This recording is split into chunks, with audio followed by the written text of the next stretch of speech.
Word Balloon is brought to you by the League of Word Balloon Listeners. Now available to order at your local comic shop, it's Sal Abenanti's new graphic novel, The Hostage. Hostage is set in the streets of Rio de Janeiro, based on the plight of the street children that live in the favelas.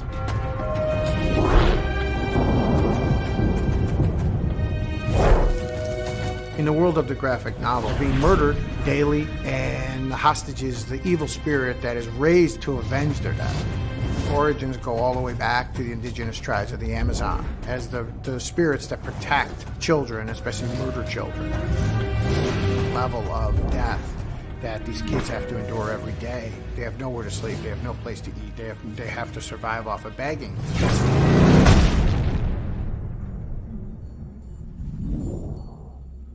There were nobody in capes that were coming to save these kids.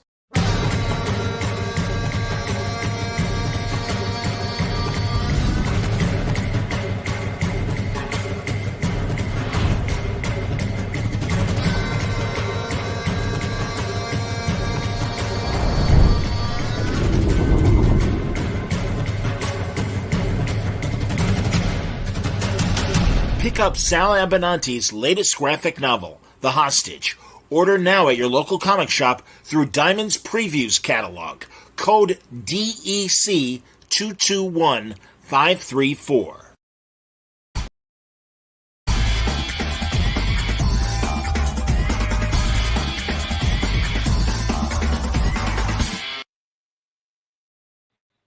Welcome back, everybody. Happy New Year, and welcome to Word Balloon, the comic book conversation show. John Suntress here, always happy to welcome Phillip Kennedy Johnson back to Word Balloon, a fast friend in the last couple of years. I'm glad we got a chance to see each other last month, face-to-face in Chicago. I know, me too. It was always a pleasure to see you. Always a pleasure to see Chicago, but mostly John Suntress. You're a good man. I appreciate that, buddy. How was Christmas and New Year? It was great. Thanks. Yeah, we mostly just hung out at home, and I got in a ton of time with the little guy, built a lot of Legos and read a lot of books, and kicked a lot of make-believe asses, and what else? Did a lot of drawing, and yeah, it was awesome, man. It was great. Excellent, man. Go ahead and sip. I'm excited to talk to you. There are lots of questions already building up because we've got a new direction in Action Comics.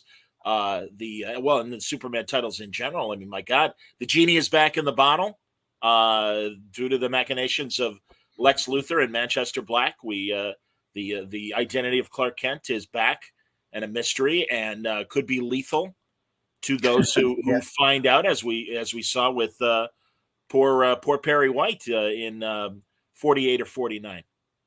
49. Perry White. That happens in 1050. Yeah. Oh, excuse me. It was 50. Okay. Yeah.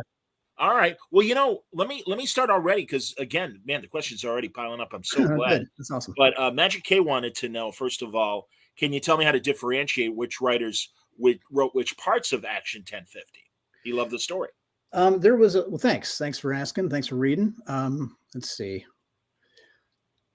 There's quite a bit of overlap. It wasn't split up quite as strictly as you might think. Like I worked with Mike Perkins on the beginning and ending chapters, but not just Mike.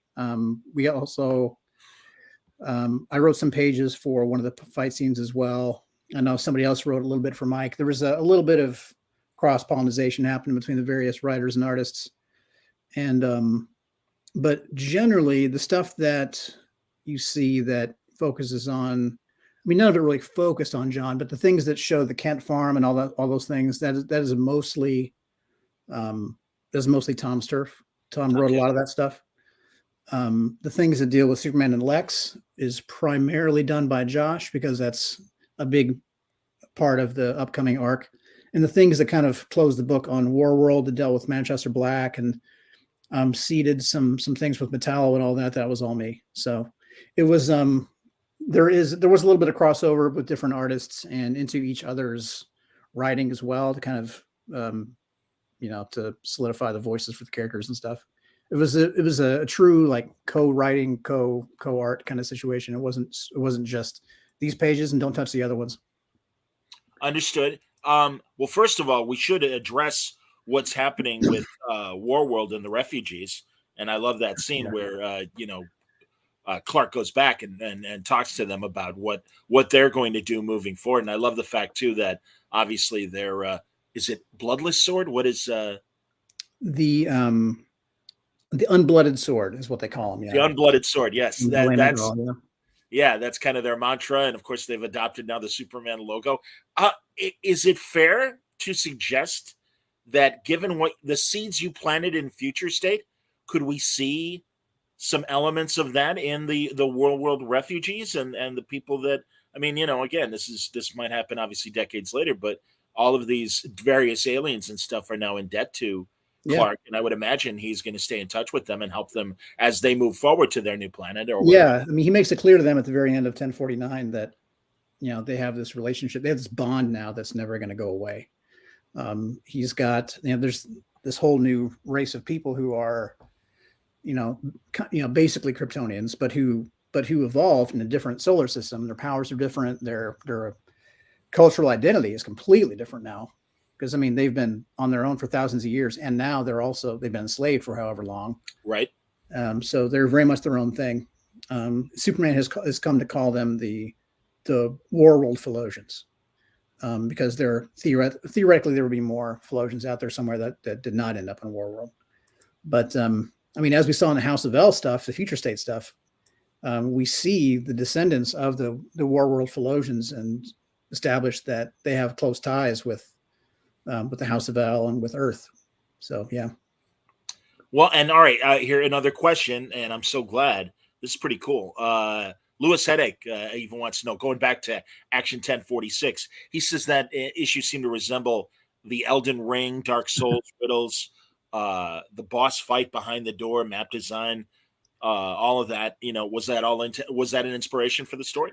No, I wouldn't say Elden Ring was a direct inspiration for anything I was writing in here, but Elden Ring just speaks to me so loud. Like, it's just, I love that game. It's just, I mean, anyone who read The Last God and then played Elden Ring after that will hopefully see a lot of crossover, not in the specifics of the story, at least I hope not, because Last God came first, but just the vibe of it, it's the whole vibe, the whole flavor of it, the feel of the whole story.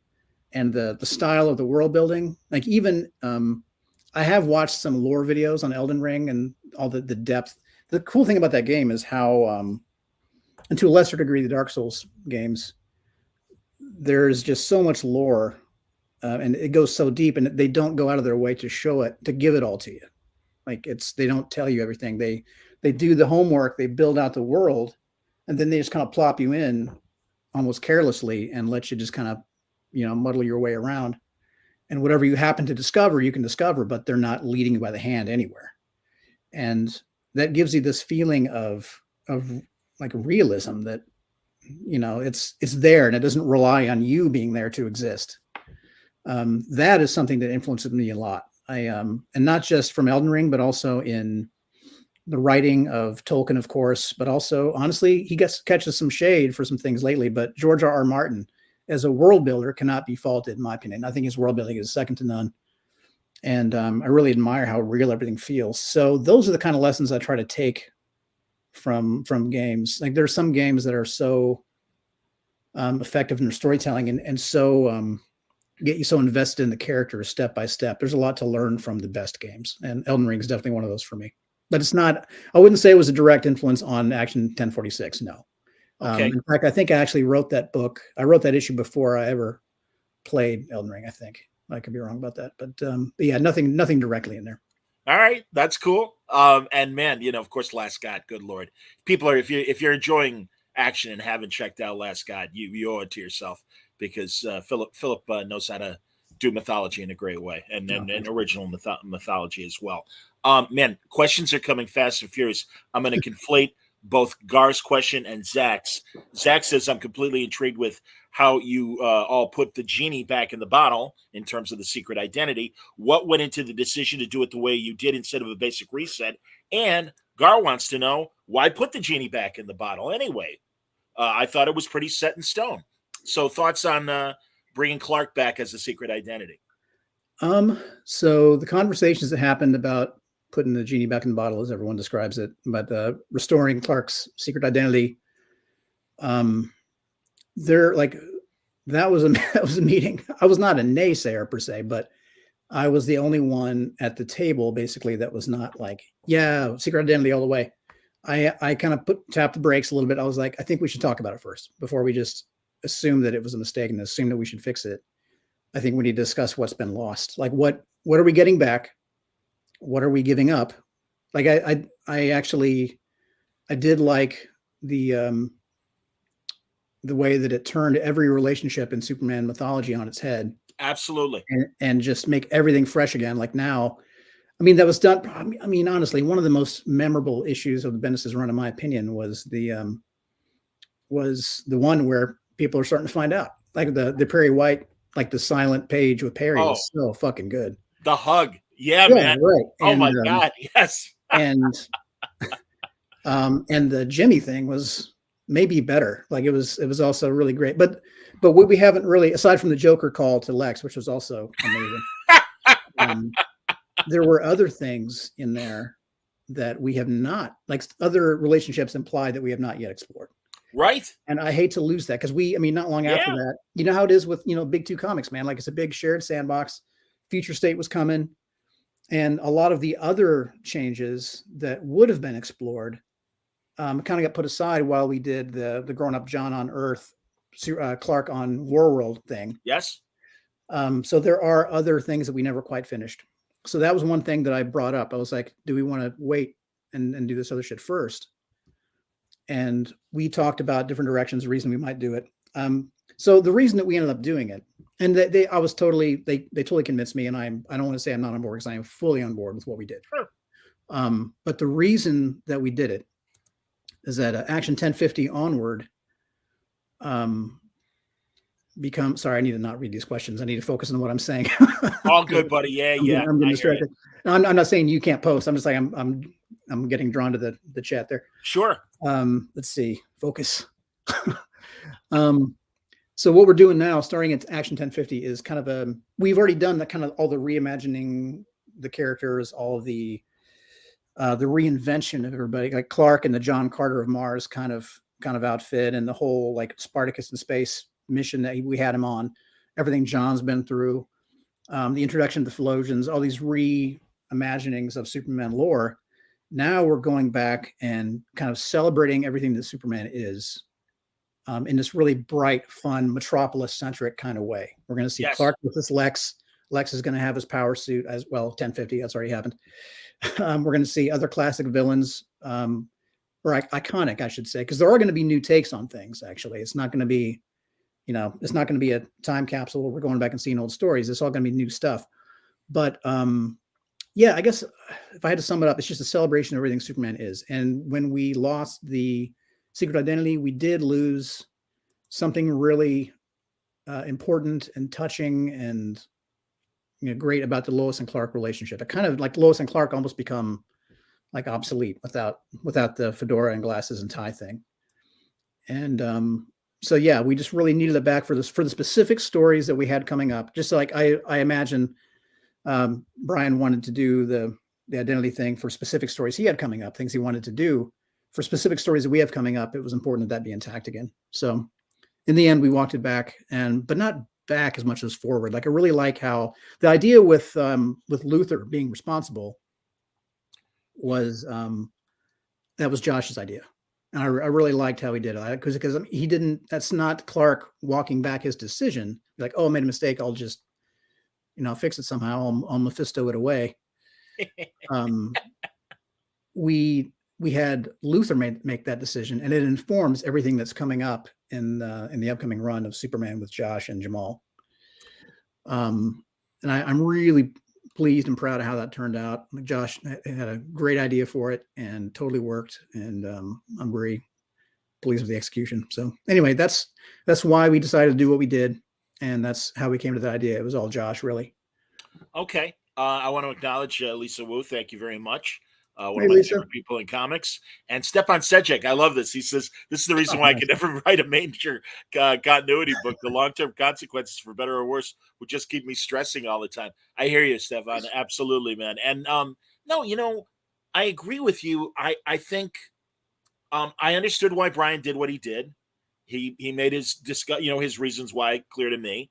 I pushed back with, I think, Clark, as Clark Kent, can be more anonymous and slip in and slip out. And also, I just think, as an investigative reporter, I think someone would be more honest with Clark Kent, because he's just another guy, rather than, oh my God, I'm talking to Superman. I've made this point before.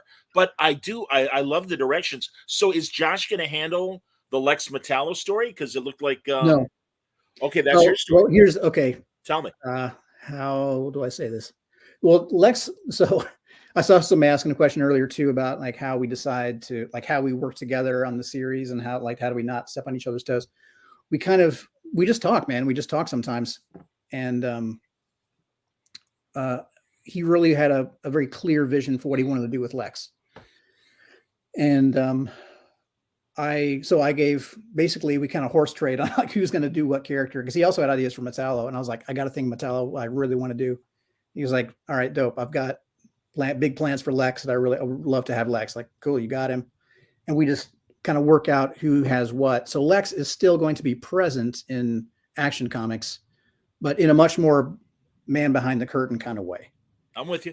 Lex in the Superman series with Josh and Jamal, is front and center. So yeah, that's the short answer. Like, Lex is primarily going to be in the Superman series, and that book is, I should let Josh speak for himself and for his own story, but it has a very kind of animated series kind of feel to me. It's just really fun and bright, and just, I don't know, man, just fun. It's just fun, cool book. And the art is so goddamn good. I mean, it just exemplifies the kind of thing I'm talking about. Whereas my book is, it is also meant to be bright and exciting and very Metropolis and like the shining city on the hill and all that. But in a more sci-fi kind of way. And when you see the villain, Metallo himself is like a Cronenberg horror film kind of version of himself. And we kind of see his sanity. We kind of marry up his sanity with his biological form, or mechanical form, I should say, and how they change. And I don't want to give it away, but basically we have this bright, shining city with this bright, shining family, to include the Irons family. Yes. And there's this monster in it, like it is still bright and fun, but it's a very different vibe than Josh's book. Well, I've enjoyed the seeds you've planted regarding Metallo, and you certainly sympathize with him on a personal level, as we saw leading up through 1050, and you'll see more in 1051. Phillip was kind of give me an advanced look at what's coming out in 3 weeks. Yeah, I want everyone to know too that the story, like the stories that are about to be told, like the new era of Superman comics, is starting literally right now. Like these next issues that come out next are the beginning. So if you were curious about any of the Superman books, now's the time. The 1050 issue, which is a huge landmark issue and to set the stage for everything that comes. But all the new stories are starting next, like right now. Action, and then Superman #1, and then Adventures of Superman, John Kent, one after the next. And it's all new stuff. And we want to give retailers and fans and new readers potentially just a very clear jumping on point. Like, here's where you start. When somebody comes in like, hey, I kind of like Superman, but I don't really know anything. Or I read Superman 50 years ago, or, whatever.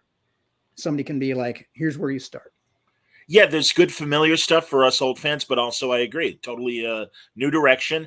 And also, like you said, it's a Metropolis story. So this is the classic tropes, but again, with a new spin. And I'm excited, again, with the glimpses you've shown me and what we've already seen through Action 1050. Now, A.G. Gigere says he thinks it would be cool to see the impact of the secret identity reveal on Khan and Kara, Kal-El and Kara, and the rest of them. I'm not sure it really impacted them as much as John, Clark, and Lois. Yeah, I mean, there are things that, now that the secret identity is back, it really is kind of I don't know, reset is the wrong word, because my big stipulation that, was shared by the other writers and editors, is that it can't feel like a rewind button. And it really does need to feel like it's going forward. And it does. So the word reset isn't quite right, but since after the events of 1050, we're not going to really see that. We're not going to really see Khan or Kara have to deal with the secret identity thing. So that would have all been dealt with during the events of Future State and the events that followed with War World Saga and Son of Kal-El. Also, we've got Othel and also now as part of the Superman family on Earth, and a big change as far as the three-person dynamic of John, Clark, and Lois. And now all of a sudden, John has a new adopted brother and sister, and he seems welcoming to the idea. But yeah, I don't know, again, and maybe is that something that Tom's going to explore more than you, or how's that? No, I think it's going to be. I mean, hopefully the kids will still show. Yeah. I shouldn't give away what's coming in Tom's book, but we're going to see it more in my book. I think I can say that. We're going to see all the super family stuff. There's these images that are coming up, and actually, this one image that I'm thinking of is not even in 1051. It's in an upcoming issue. But you see, like they're kind of watching, like the family's watching the news, and Kara is sitting there on the couch, and the kids are kind of lounging on her, just like watching, and it's just so endearing, man.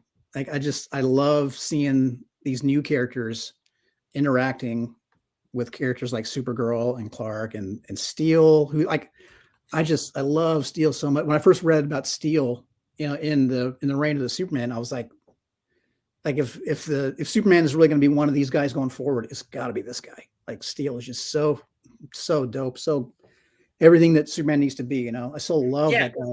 And seeing him as a big part of the mix here, and seeing him with these new characters and like Crypto on the lap, it's just so fun, man. It just makes it feel so good. I so agree with you. 30 years ago when they introduced John Irons, it was like, okay, he's not Clark, he's not the Kryptonian, he's just a good man that was inspired by Superman, and it was really cool to see him as an addition. And then we got, unfortunately, the Shaq movie, but that's okay. That was a blip. It's all right. Don't worry about it, man. It's fine. But we don't talk about that. Regarding Ursula and Otho, though, I love the Bibbo scenes, and that's great, man. Again, Bibbo is so awesome, and I've had many conversations with Jerry Ordway over the years about Bibbo, but he's just such a good, just another good man that it can't help but love, Superman and everything, and was a great kind of surrogate uncle to Otho and Ursula at the zoo. Exactly. No, he had to be in there. I know so many people like Bibbo, and I love that character. I love those kinds of people who just are, they just walk around making the thing, like they leave footprints of virtue wherever they go, like just these good people who just inspire others. I love people like that. And I love Bibbo specifically. There's like one of my most memorable scenes of him that I have read. I mean, back in the day was when he was getting a name tag for Crypto, and he was, do you remember that? He was going to call him Krypton, and the guy printing out the things tried to screw him and was like, "Oh, sorry, you only get so many letters for this price."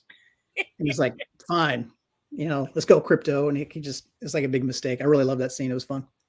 And I agree with Robert Robotears 100. Excuse me. It's a character that fleshes out Superman's supporting cast that lives in the city. Absolutely, man. The best characters are the ones that have such a strong chorus of other characters around them, and certainly starting with the Daily Planet and extending throughout the rest of Metropolis and characters like Bibbo. That's what makes Superman great. That's what makes Batman and the Flash, I think, exceptional heroes, because there are all these other side characters that are important and support the idea of the main character.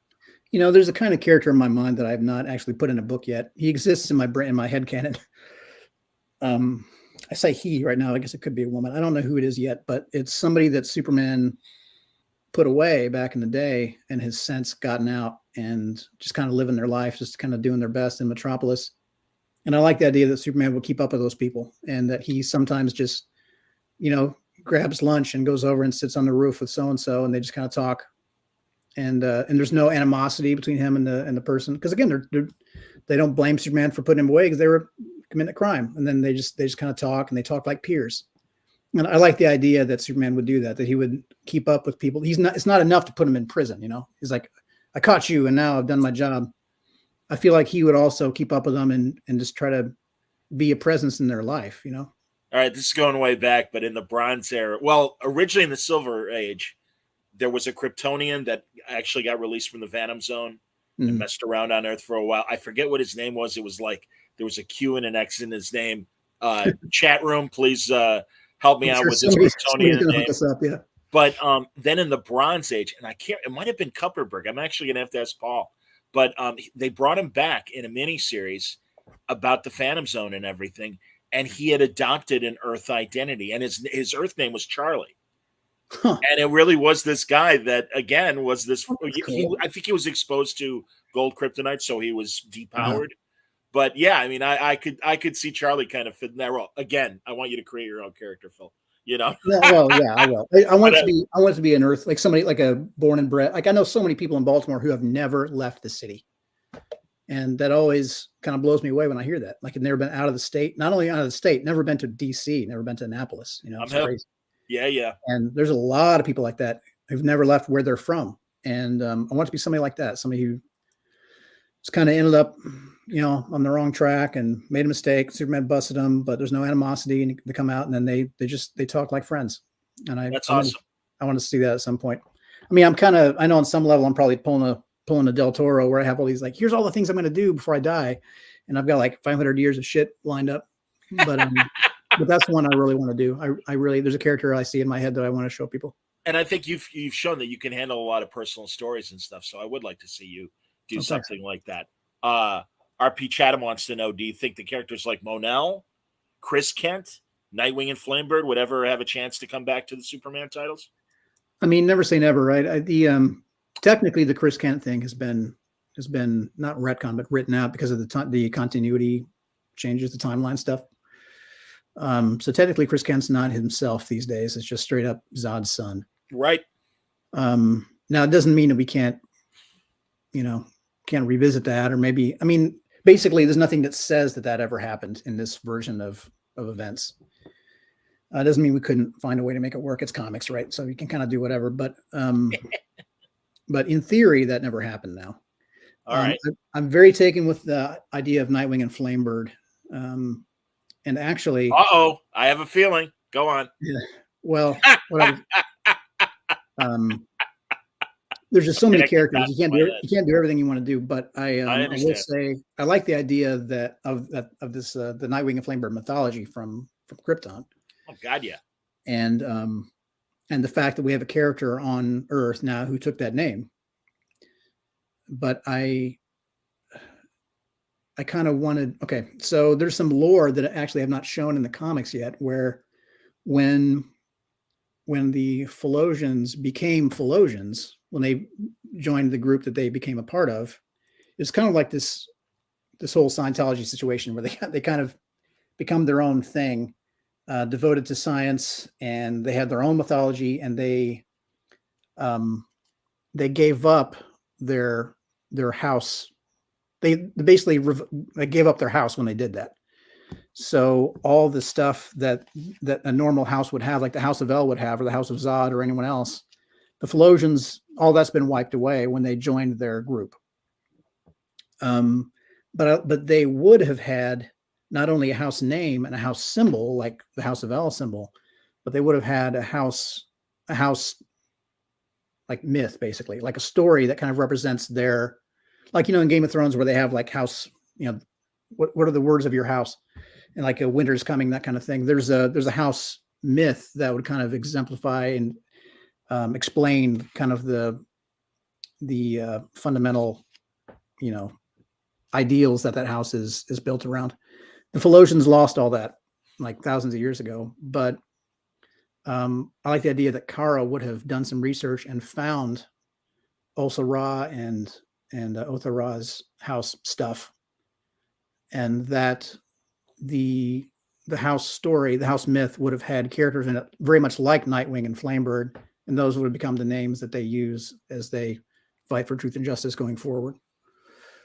Very cool. Go on. So we'll see if we get to any of that. That's how, I mean, that's not like that is canon. Like, whether we have space and then find the right opportunity to put all that in the book is one thing, but that's how it is in my mind. Okay. I also like that also is obviously being monitored, and they tried to capture him. The New Gods, obviously, are really, I guess more so Orion and Calabac and Right. try. Yeah. Right. Orion is running things on Apocalypse now because of Darkseid being gone. But and he yeah, that's having the kids on Earth seemed like an opportunity to revisit not just Superman's loss of John when they lost those years with him, but also Orion's history, where that whole like the war between Darkseid and Highfather was avoided by those guys trading sons. And that's how Orion solves problems. So he's like, okay, well, you turn this kid into a new god with what you did on Warworld, so he should come with us now. And he's not entirely wrong, but Superman, given what Superman's been through, like losing John, he's like, if you think you're taking this kid, you're out of your mind. I like the idea of them, like people talked about him being the villain in that issue. He's kind of not. I mean, they're definitely opposed to each other, but it's just two guys who both think that they're right, and both of them kind of have a point, and then they fight. Yeah. So yeah, I want to see more of that going forward too. We're going to see more of that interaction. The whole thing with Osel-Ra being a new god is still very much a thing and kind of a problem, and we're going to see that explored going forward as well. Because I mean, it's not just that John now has these new adopted brothers and sisters, but he's also, I mean, one of the kids is a new god and the other one isn't, but they're also inseparable. So now what do you do? Like, do the new gods take Osel and not Otho? It seems like that can't happen. So it's just all kind of messy, then in a way that I'm really kind of excited about and excited to see where it goes. Excellent. Michaela did the legwork for me. And yes, Quexol became Charlie Quexkill as a depowered civilian. Yeah, man, there's some great, I remember some great covers of poor Charlie freaking out and Superman being like, don't worry, Charlie, I got this. Because I believe, if I remember the story correctly, it was the General, it was Zod and Jaxer, and I forget who the third Phantom Zone person was that were like literally like haunting Charlie in his dreams and stuff. And he's like, I don't get it. It's like, yeah, it's fine, Charlie. Don't worry about it. But here, Michaela says that scene of Orion trying to take Osel and Clark having flashbacks to John being taken was extremely well done. Agreed. Oh, thanks. Well, all credit to Mike Perkins. That guy's amazing. Hey, man, and we've got questions about this. But Matthew says, first of all, he read all of your action run last week, loved it. Wow, that's pretty cool, man. Thanks, that's a hell of a lot of issues. Good for you, man. He's yeah, also excited to see your take on Green Lantern, and I would like to get into Green Lantern. We can bounce back and forth if you want, but yeah, what are the whatever you want. Yeah, Green Lantern. They announced that kind of early. That is something that's going to be happening this coming year, but it's probably not going to be on shelves until like late summer, early fall. Okay. But yeah, I have a story in mind that I probably shouldn't spoil yet, but there was some stuff did come out that about the story that I actually didn't say. And I think maybe, I don't know if somebody just kind of assumed, like somebody in-house was like, yeah, this one's going to be, the Hal book's going to be the fun one. This one's going to be the badass military one. But that's kind of not what I had in mind. I do have a story in mind that kind of, it's like I don't know how to describe it. Kind of like one of the best like 80s action movies, kind of a miniseries for John Stewart. I wish I could say more, but well, I should shut up. I'm about to do it. Okay. I heard I always get too many spoilers in this show, but I will say that when I wrote the Dark Crisis one shot, I really fell in love with John. I think John's a kick-ass character. Agreed. And I mean, I always grew up with Hal, and obviously I love Hal, but I really found my way in with John and figured out like who he is, in my opinion, and what makes him great, what makes him a great character, what I want to see with him, what I want to see done with him personally, and what I think will make fans happy. Understood. Oh, thank you. Yeah, Michaela's excited for it. No, I agree. And yeah, I'm a massive John fan. And really, I remember when, and no disrespect to Hal or Ryan Reynolds, but when the GL movie came out, I remember talking to Neil Adams, and he's like, John Stewart is like known by millions because of the cartoon. And of course, Neil was a co-creator of John, and I understand that. But he's not wrong. And God, even going back to the Mosaic book back in the day, and the various relationships that John had that made him distinct, just like Guy, just like Kyle. No, they're great. He has a great story to tell. He's great, and I mean, this is something I kind of go back to over and over again, but I just kind of want to see him more complicated. Like very, very often I see him portrayed as the ex-Marine, and that's kind of it. You just see him using some military jargon. And honestly, I get it, especially if it's in the context of a team book. You've got to you've got to show who everyone is really quickly and concisely. So you've got Superman's the hopeful one. Batman scowls and says mean shit. Flash is super fast and kind of fun. I used to be a Marine. Here's what I'm saying. Diana talks. She doesn't use conjunctions. Contractions, whatever. So it's just you have to find these little shorthand things, and I don't know. It's just I want to see more than that. It's not enough, and that's my high hope for action as well. I want to show who everybody is, and not just the blonde one, the Chinese one, the one with the earring, whatever. I want to see who they really are and how those relationships change when they all bounce off of each other, make them feel like real people, or like when you see when millions and millions go into developing a big feature film, very often you see a lot of thought given to every little word of dialogue. And if you find a really great movie, you can see, like, especially with a big ensemble cast, a lot of love goes into, making some of these characters who they are. And I try to take every lesson from that. Like, how do I make these people not just show who they are in a quick little line of dialogue, but how do we establish these, B plot, C plot, D plot things that really show them grow and change and interact in a more dynamic way. So that's what I want to see from John too. I'm just kind of sick of seeing John portrayed in a one-note way. I want to know more about him. I want to know more about his mom, the civil rights leader, apparently, who inspired him a lot. I want to know more about that sister that we never hear about. Yeah. I want to know more about Jeff Thorne. Told me one really interesting thing. He said that when John does not intend to be he doesn't want to be a cop forever. He's going to be a Green Lantern for a certain amount of time. And when his time is done, he will retire and go do something else. Wow. And this is like a time in his life that he is living. And when it's over, he'll do something else. Interesting. He used to be an architect. He'll do that. I like to imagine him being an architect. So yeah, I don't know. I like that. I like that idea. Like he's doing his service, and at some point his service will end.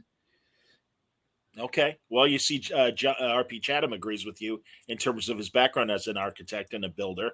And mentioning Jeffrey Thorne's run, Radium was wondering, will you be doing anything to bridge the two GL runs? And it sounds like you maybe, obviously did, at the very least, talk to Jeffrey about his run. I talked to Jeffrey, yeah, and he was extremely helpful. I love just how much he loves the character was so evident, and how much he knows about the character was so helpful. I do want this particular story that's coming up to be more of a standalone thing. Well, sort of. There, in Dark Crisis, you do see a big threat in that one shot, and that threat is actually also spoken about in my action run, The Radiant Dead. And I do have ideas I want to explore with The Radiant Dead and with that other universe where John becomes this, like John is the Superman of that world. Yes. And the Radiant Dead is like the Borg or something, or like the zombie plague that's overwhelming the cosmos. There's more to that mythology I'd like to explore if possible. But I want it to be a thing where people can just pick it up and read it and not rely on it. Like, I don't want people to need to go back to Mosaic or to need to read, dozens of other issues. Sure. But it's going to be influenced by Jeff for sure, as far as what we discussed and his love for the character and how he helped me figure out who John is. Lewis wanted to know, besides John and Superman, are there other DC or Marvel characters that you'd like to write? Were there other announcements of other characters that you're either going to write or like to write? I just wrote a Wonder Woman short. It's about to come out in conjunction with Lazarus Planet, which is really fun. Yes, interesting miniseries coming up. Absolutely. Yeah, that's going to be cool. It's just a short, but yeah, that was really fun. And I've obviously got a bajillion issues that Wonder Woman is in, but I've never been able to write her as like the lead before, and it was really fun and rewarding. Cool. I love the dark characters. I really would love to do a Spectre story. Oh, that'd be great. Yeah, I love Hellblazer. There's a Hellblazer Deadman thing I want to do, like a team up kind of thing. Oh wow, That would be great to see. Absolutely, man. Yeah, there's a Hellblazer, primarily a Hellblazer book, but very much with Deadman, almost like a not buddy cop, but yeah, but like a cool like kind of tag team story with Hellblazer and Deadman. That could be really fun. Let's see. I have a Batman story I want to do. I know everyone's kind of like, oh my god, everyone wants to write Batman, but I have Superman and Batman were my guys growing up, and I have my Batman story that I want to do. So that's cool. I really loved his scene as well in 1050, as you know, he was even telling Superman, as much as Superman's like, yeah, Lex really fucked me with this, and Bruce is like, no, man. He goes, Clark's important, and yeah, this is why, and everything, and that was a great kind of little meta message to all of us. Like, no, this is why Clark matters, and I loved his thought too that maybe Lois is being diminished by being Superman's wife as opposed to the kick-ass leader that she is. Yeah, the way she handles things, which I found didn't even occur to me, because I think Lois is always strong. And I mean, again, I've always wanted to see more solo stuff. Mentioning Mike Perkins, I love what Rucka and Mike did with that Lois miniseries and everything. So yeah, for sure. I did not write those pages with those guys. I'm not sure. Okay. I can't remember if it was Tom or Josh, but yeah, I did like it. I did write Batman into an old issue of Action where Superman's asking Batman for help. He's like, hey, I got this thing in Warworld. And he's just kind of hovering along while Batman's kicking the shit out of a bunch of people in Gotham. He's just kind of like staying out of it, not saying anything because he doesn't want to step on anybody's toes. It was really, really fun. Absolutely. I've gotten to write little bits of Batman here and there, like a one shot now and again, but I got a Batman thing I want to do. I've got another story. I shouldn't say anything about it, but in about a month or maybe a month and a half, there's going to be an announcement on a new ongoing monthly book.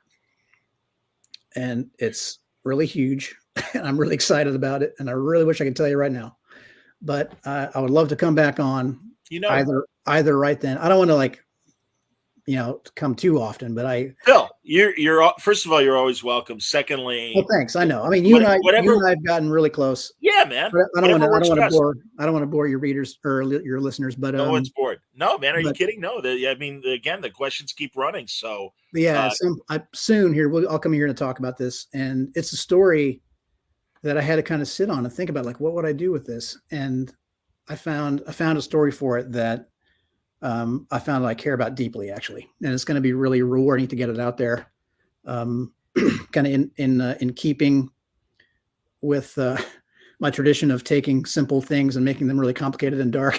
I'm doing that on yet another series, and I'm really, really, really excited about it. So I will let you decide if you want to answer this question from Caesar of Rome.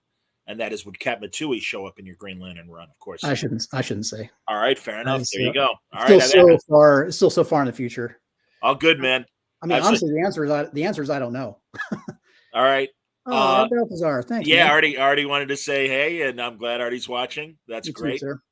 Art's great, man. Oh, he's been killing me during Christmas and New Year's. We've had some I know. I was like conversations. He's always funny, man. Zach wanted to know, given that there is coordination now with all the Superman books, do you look back to what was done in the 90s and see what worked, see what didn't work? Did you guys explore that at all when discussing the coordination between the new books? Yeah, I mean, it's not, we're not exactly discussing it per se, but we're all very mindful of it. The fact that that's the Triangle era, and we're trying to capture like the feeling, like just the excitement and inspiration and the brightness of it, without actually tying every issue to the next issue in the other series. Everyone has to read the whole thing. We're not doing that, but there are things about the Triangle era we're trying to capture, and also about that era that had a lot of these same characters. Like we're seeing, we've got Steel and Connor very prominent again, and now with the family cast kind of getting blown out with Natasha and the twins and everybody. So yeah, there are things about it that we want to kind of capture without just lifting from old stuff. I don't want to like straight up plagiarize, but I'm trying to be mindful of it while I write the new stuff, if that makes sense. I understand. I also love, and I don't want to spoil, but I think in 1051 we'll see more of Metropolis's possibly attitude towards Kryptonians and the like. Is that fair to say without getting into Yeah, detail? like Or? we're slowly kind of transforming the city. I Both wanted to, both in a positive way, but also some pushback as well, obviously. yes, like there's yeah, exactly. All right, Yeah, yeah, this is, exactly, man. I don't want you to spoil, Phil. oh, it's okay. I won't. I won't. But yeah, absolutely, man. No, this is great. All right, I'm looking through the questions here and any other things. And again, we'll learn more about Philip's John Stewart run as it gets closer and stuff. And really excited for the next announcement that may be made. Yeah, Um, thanks. I want to see my questions about Superman that I wanted to say. Also, all right. So Manchester Black, Mhm. he died. I Yeah, guess that's what Lex says. Who knows? But I just love that Lex is being this man behind the curtain and pulling the strings, and also that now this is interesting moving forward. And I understand it's going to be explored likely further in Josh's book, but that Lex knows he's Clark, and that's something right. again that he can hold over him and stuff. And I also loved in those conversations in 1050 that yeah, he's talking to Clark, and it's like, yeah, guess what, man, this is what I did, and this is why I did it and everything. And it's like excellent, man, very cool. Yeah, I got some pushback from a fan, and it was totally fine. This is not a slam. I welcome people's comments, but online somebody was pissed that the decision to take the secret identity back was not Clark's to make. That he was like he should have been thought it was kind of a cop out to make it somebody else's decision. But that's how I think it should have been. I I mean, agree with you. Clark made the decision to tell the truth, and Right. to me, the two big reasons to do that, to give up his identity was, from a writing perspective, the short-term gains of like having all the dynamics completely turned on their head was very valuable. But also it makes sense for the character. It makes sense for somebody whose whole thing is truth and justice. I totally get why he would have done that. So I did not object when it first happened as much as some people.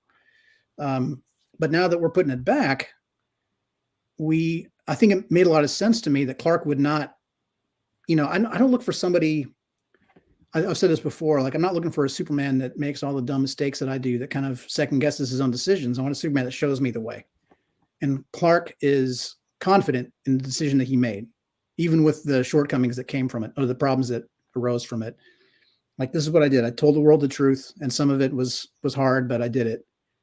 And now Luthor is the one who's taken control of that truth. And to me, that not only backs up Clark's, personality, like he didn't feel like he made a mistake exactly, and he's sticking by it. He's owning his decision, but now it shows Luthor's cred as a supervillain. Like, it shows how he's just a guy. He's a douchebag billionaire who can go toe to toe with Superman Absolutely. with his machinations and clever, workings. No So now question. he's taking control of that truth, and now it gives him a great deal of control that he would always want and value. So to me, it makes all the sense in the world that Luthor would be the one to do this.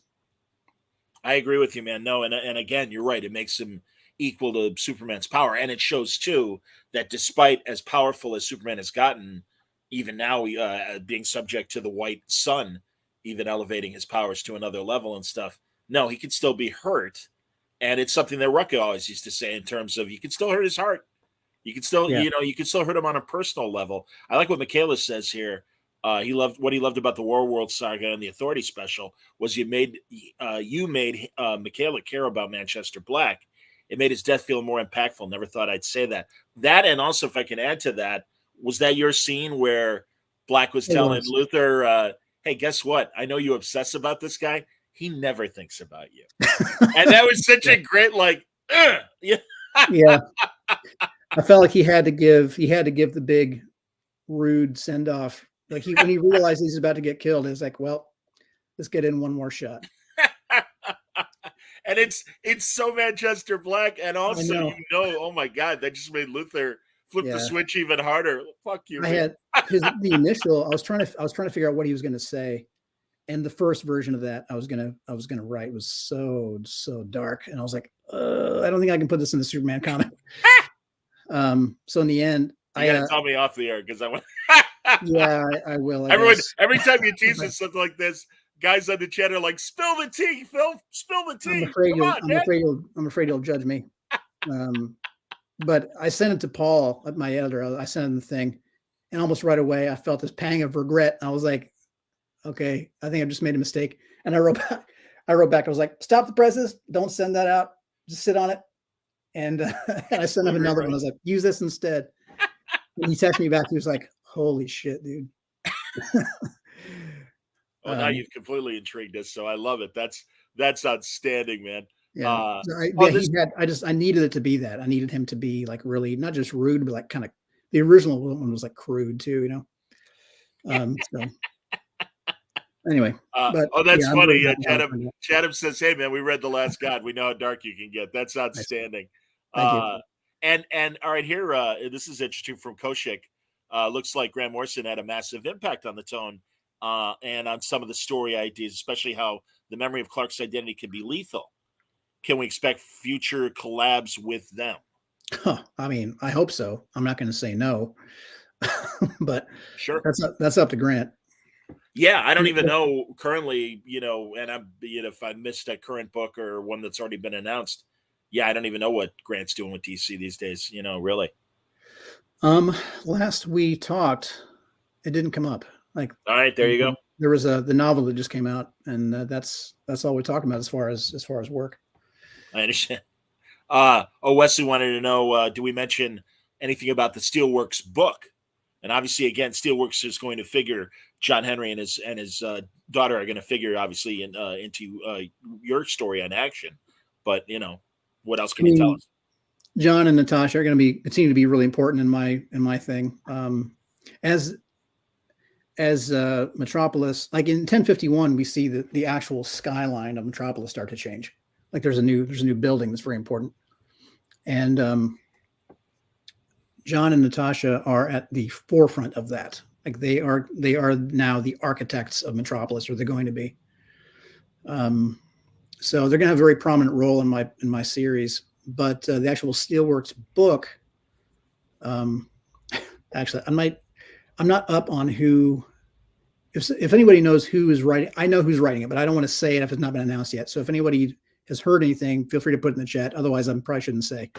I do owe somebody an email about making the stories cross over some, but yeah, I'm sorry, I don't know what I should say about that really, but it's gonna be dope. We got somebody who really understands the characters, who's gonna do a great job. They have my complete confidence. Understood. Hey man, and I don't know with the time left, you want to mention James Bond and everything and how things are going? Yeah, that's I'm going to go ahead and spoil here. So the issue 6 is going to be coming out soon, like the end of this month, I think, or maybe within a month, issue 6 will be out. And originally that was going to be the whole series. We're talking about doing a 6-issue series, but we thought of a really cool ending that would kick off another one. Great. So now I'm doing a second 6-issue series that's going to be coming out. That's going to be starting in, I want to say, April. So we're just taking like a month or two off, and then we'll jump right back in. Another 6 months of Bond, and outstanding. It's been really fun. Yeah, I really enjoy it. It's a very different set of muscles, and I'm having a great time with it. And again, everybody, go to our last conversation to get more detail about Bond. But I don't know if I mentioned it last time. I still haven't watched No Time to Die. I don't know. I can't bring myself. Do it, man. It's good. I mean, it's yeah, good. I know, but I'm like, oh, he dies, man. It's pretty good, and I don't think you'll mind, honestly. Okay. The thing is, I'm getting closer to finally pulling the trigger, but here's the thing: if you choose to believe that he's not dead, you can believe that. It does not like. Okay. You don't see his brains go over the window or anything. Like poor Teresa in On Her Majesty's Secret Service. Absolutely, right. Man. Yeah, exactly. Terrible. Yep, terrible. Unfortunate timing. Oh my God. Oh, that's interesting. Zach wants to know: has a date been released yet for No, your? It hasn't been announced yet. I apologize. Okay. I really would have liked it if the trade was going to be out before the next series. Yeah, I mean, I'm bending time and space trying to figure out how to make this new number, because they're doing a new like number one. It's a new. I shouldn't announce this. I shouldn't give the title because we just picked it, but it's going to be 007 and then the subtitle. Okay. It's not. Yeah, it's not even. I don't think it's even solidified yet, but um, it will benefit readers to have read the first series. I'll say that. Like I'm doing everything I can to make it a proper number one, so that people can jump in and not be pulling their hair out like, what the fuck is this? I don't know what's happening. Because when they talk about doing a new number one, I was like, because it coincides with this big anniversary for Bond.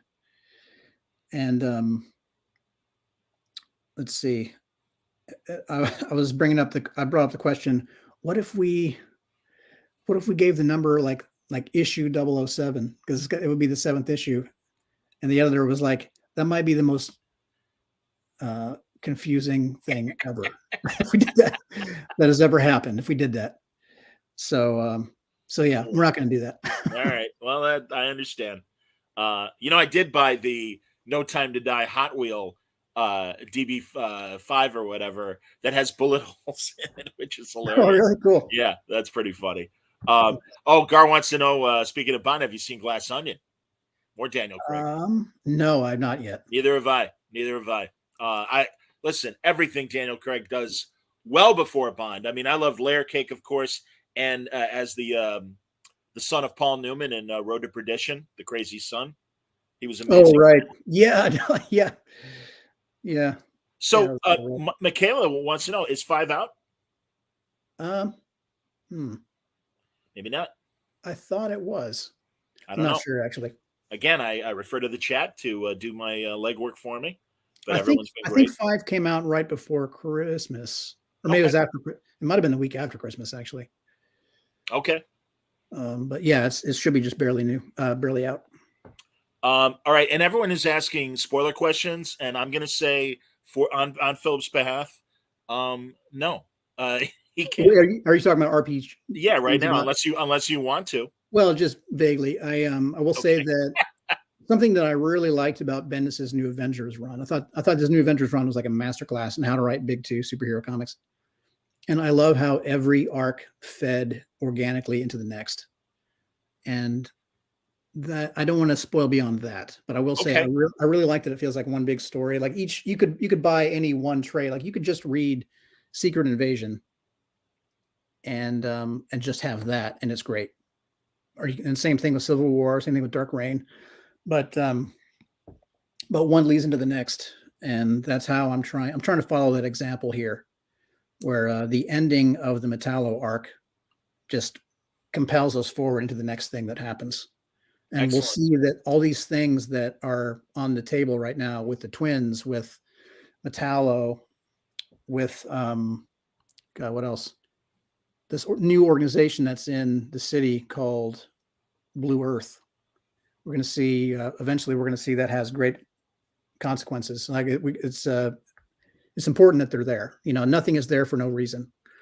And so, without spoiling what's coming, I want to say that there's a lot of thought being put into it, and every arc will lead you to the next. Did you ever read Denny O'Neill's Guide to DC Writing book? Because that's essentially what and Paul Levitz was a big proponent of this as well. That you plant B and C stories within the main story that you're working on. That I know eventually do pay off. That they just move up. Yeah, right. Exactly. No, that approach is something I know of and try to do. But I've not read that book. Okay. Well, again, yeah, that's kind of that was always like kind of their classic MO, and certainly back to when there weren't like multi-chapter stories and stuff like that, but you saw stuff brewing.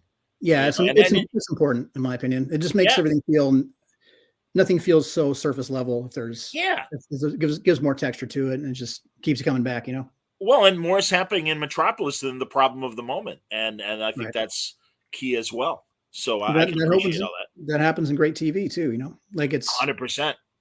Breaking Bad is kind of the thing I always go back to. And that's just a masterwork of television.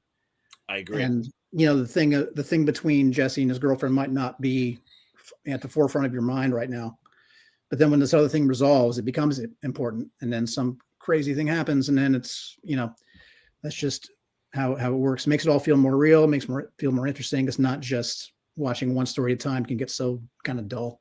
Any new streamers that are capturing your attention? I'll tell you mine.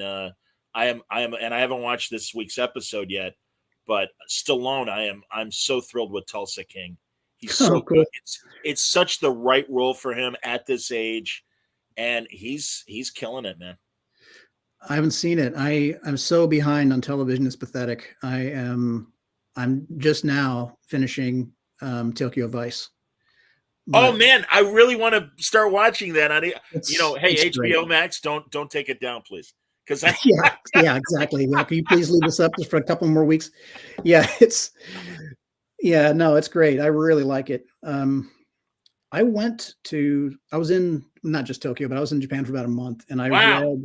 I studied the language that whole year before I went over there, and I read a lot of books about like Japanese culture and various things. I don't think that book was out then, because that would have been, I'm actually not sure when that book came out, but I was over there in the early 2000s. And I did read another book I liked a lot called, what was it called? Shit, something tribes. That was really good. Speed Tribes. Okay. About this generation of kids that grew up during this big, crazy economic bubble. And then when it burst, everything changed. And there was a book that kind of was like, I forget the name of it. There's another one kind of like Tokyo Vice that I read at the time. It was really interesting. I got into like Yakuza stuff. Sure. But I never read Tokyo Vice though. And watching the show now, I have no idea how similar it is to the actual book, the stuff that it came from. But it's been fascinating to watch. Very cool to hear, man. Wait a minute, I got to get back up to it now. Leandro wants to know you wrote King Kong, you wrote Planet of the Apes. How did you approach writing these movie franchises versus the other kind of jobs? I did not know enough about those going in, and that's honestly been kind of a recurring theme for me. I always, when I get the call, I'm often very ignorant of a certain thing, and I try to jump on those opportunities when I get them, because especially, well, then obviously I did because I was trying to bust into comics.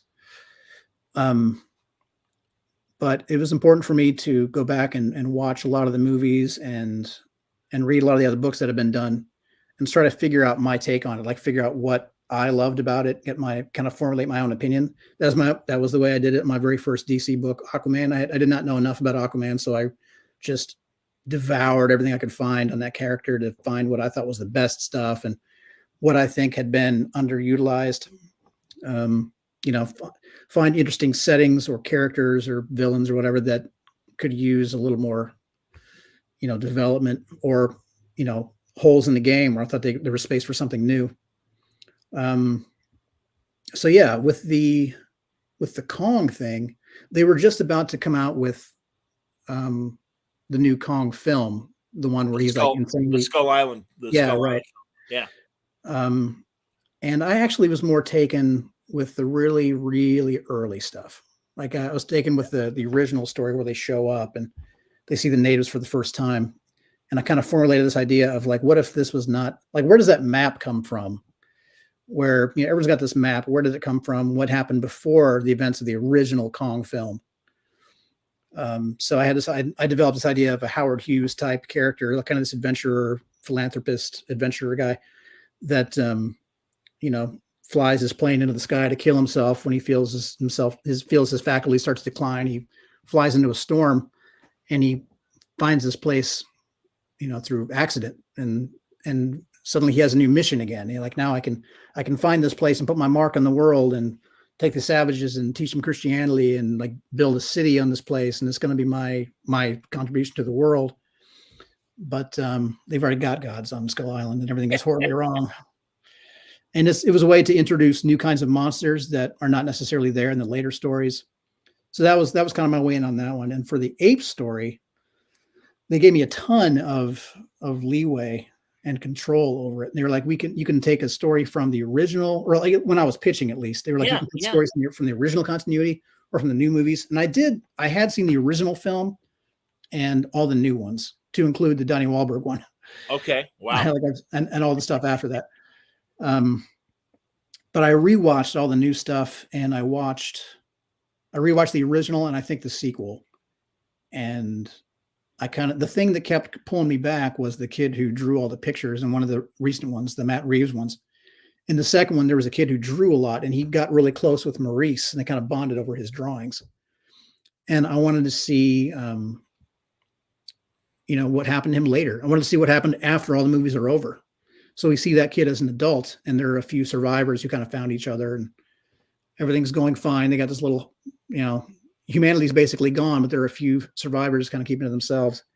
But then they're found by one ape, and then we see what happens, like how they all change after that. Okay, that's cool. So yeah, you just kind of look for these little holes in the story, like what do you want to see as a new fan? Like, because usually to me, I'm then becoming a new fan or coming to appreciate some aspect of the lore for the first time. Like, what do I want to see next? Like, what would I want to read or watch for the first time for the next chapter? Fair enough. I'm excited for my buddy Dave Wachter is going to be doing the New Ape series in a couple months. So cool. That's awesome. Yeah, he's a hell of an artist. Absolutely, man. Chatham wants to know when did you write Aquaman? That was my first DC gig. That would have been 2017, I think. Okay. Let's see, maybe 2016 is when I got the call. The editor for the Justice League editor at the time, Brian Cunningham, had read Last Sons of America that I did at Boom Studios. Yep. And reached out. I was like, hey, would you want to do something with us? And here are the books that I currently edit. Would you want to pitch an inventory issue?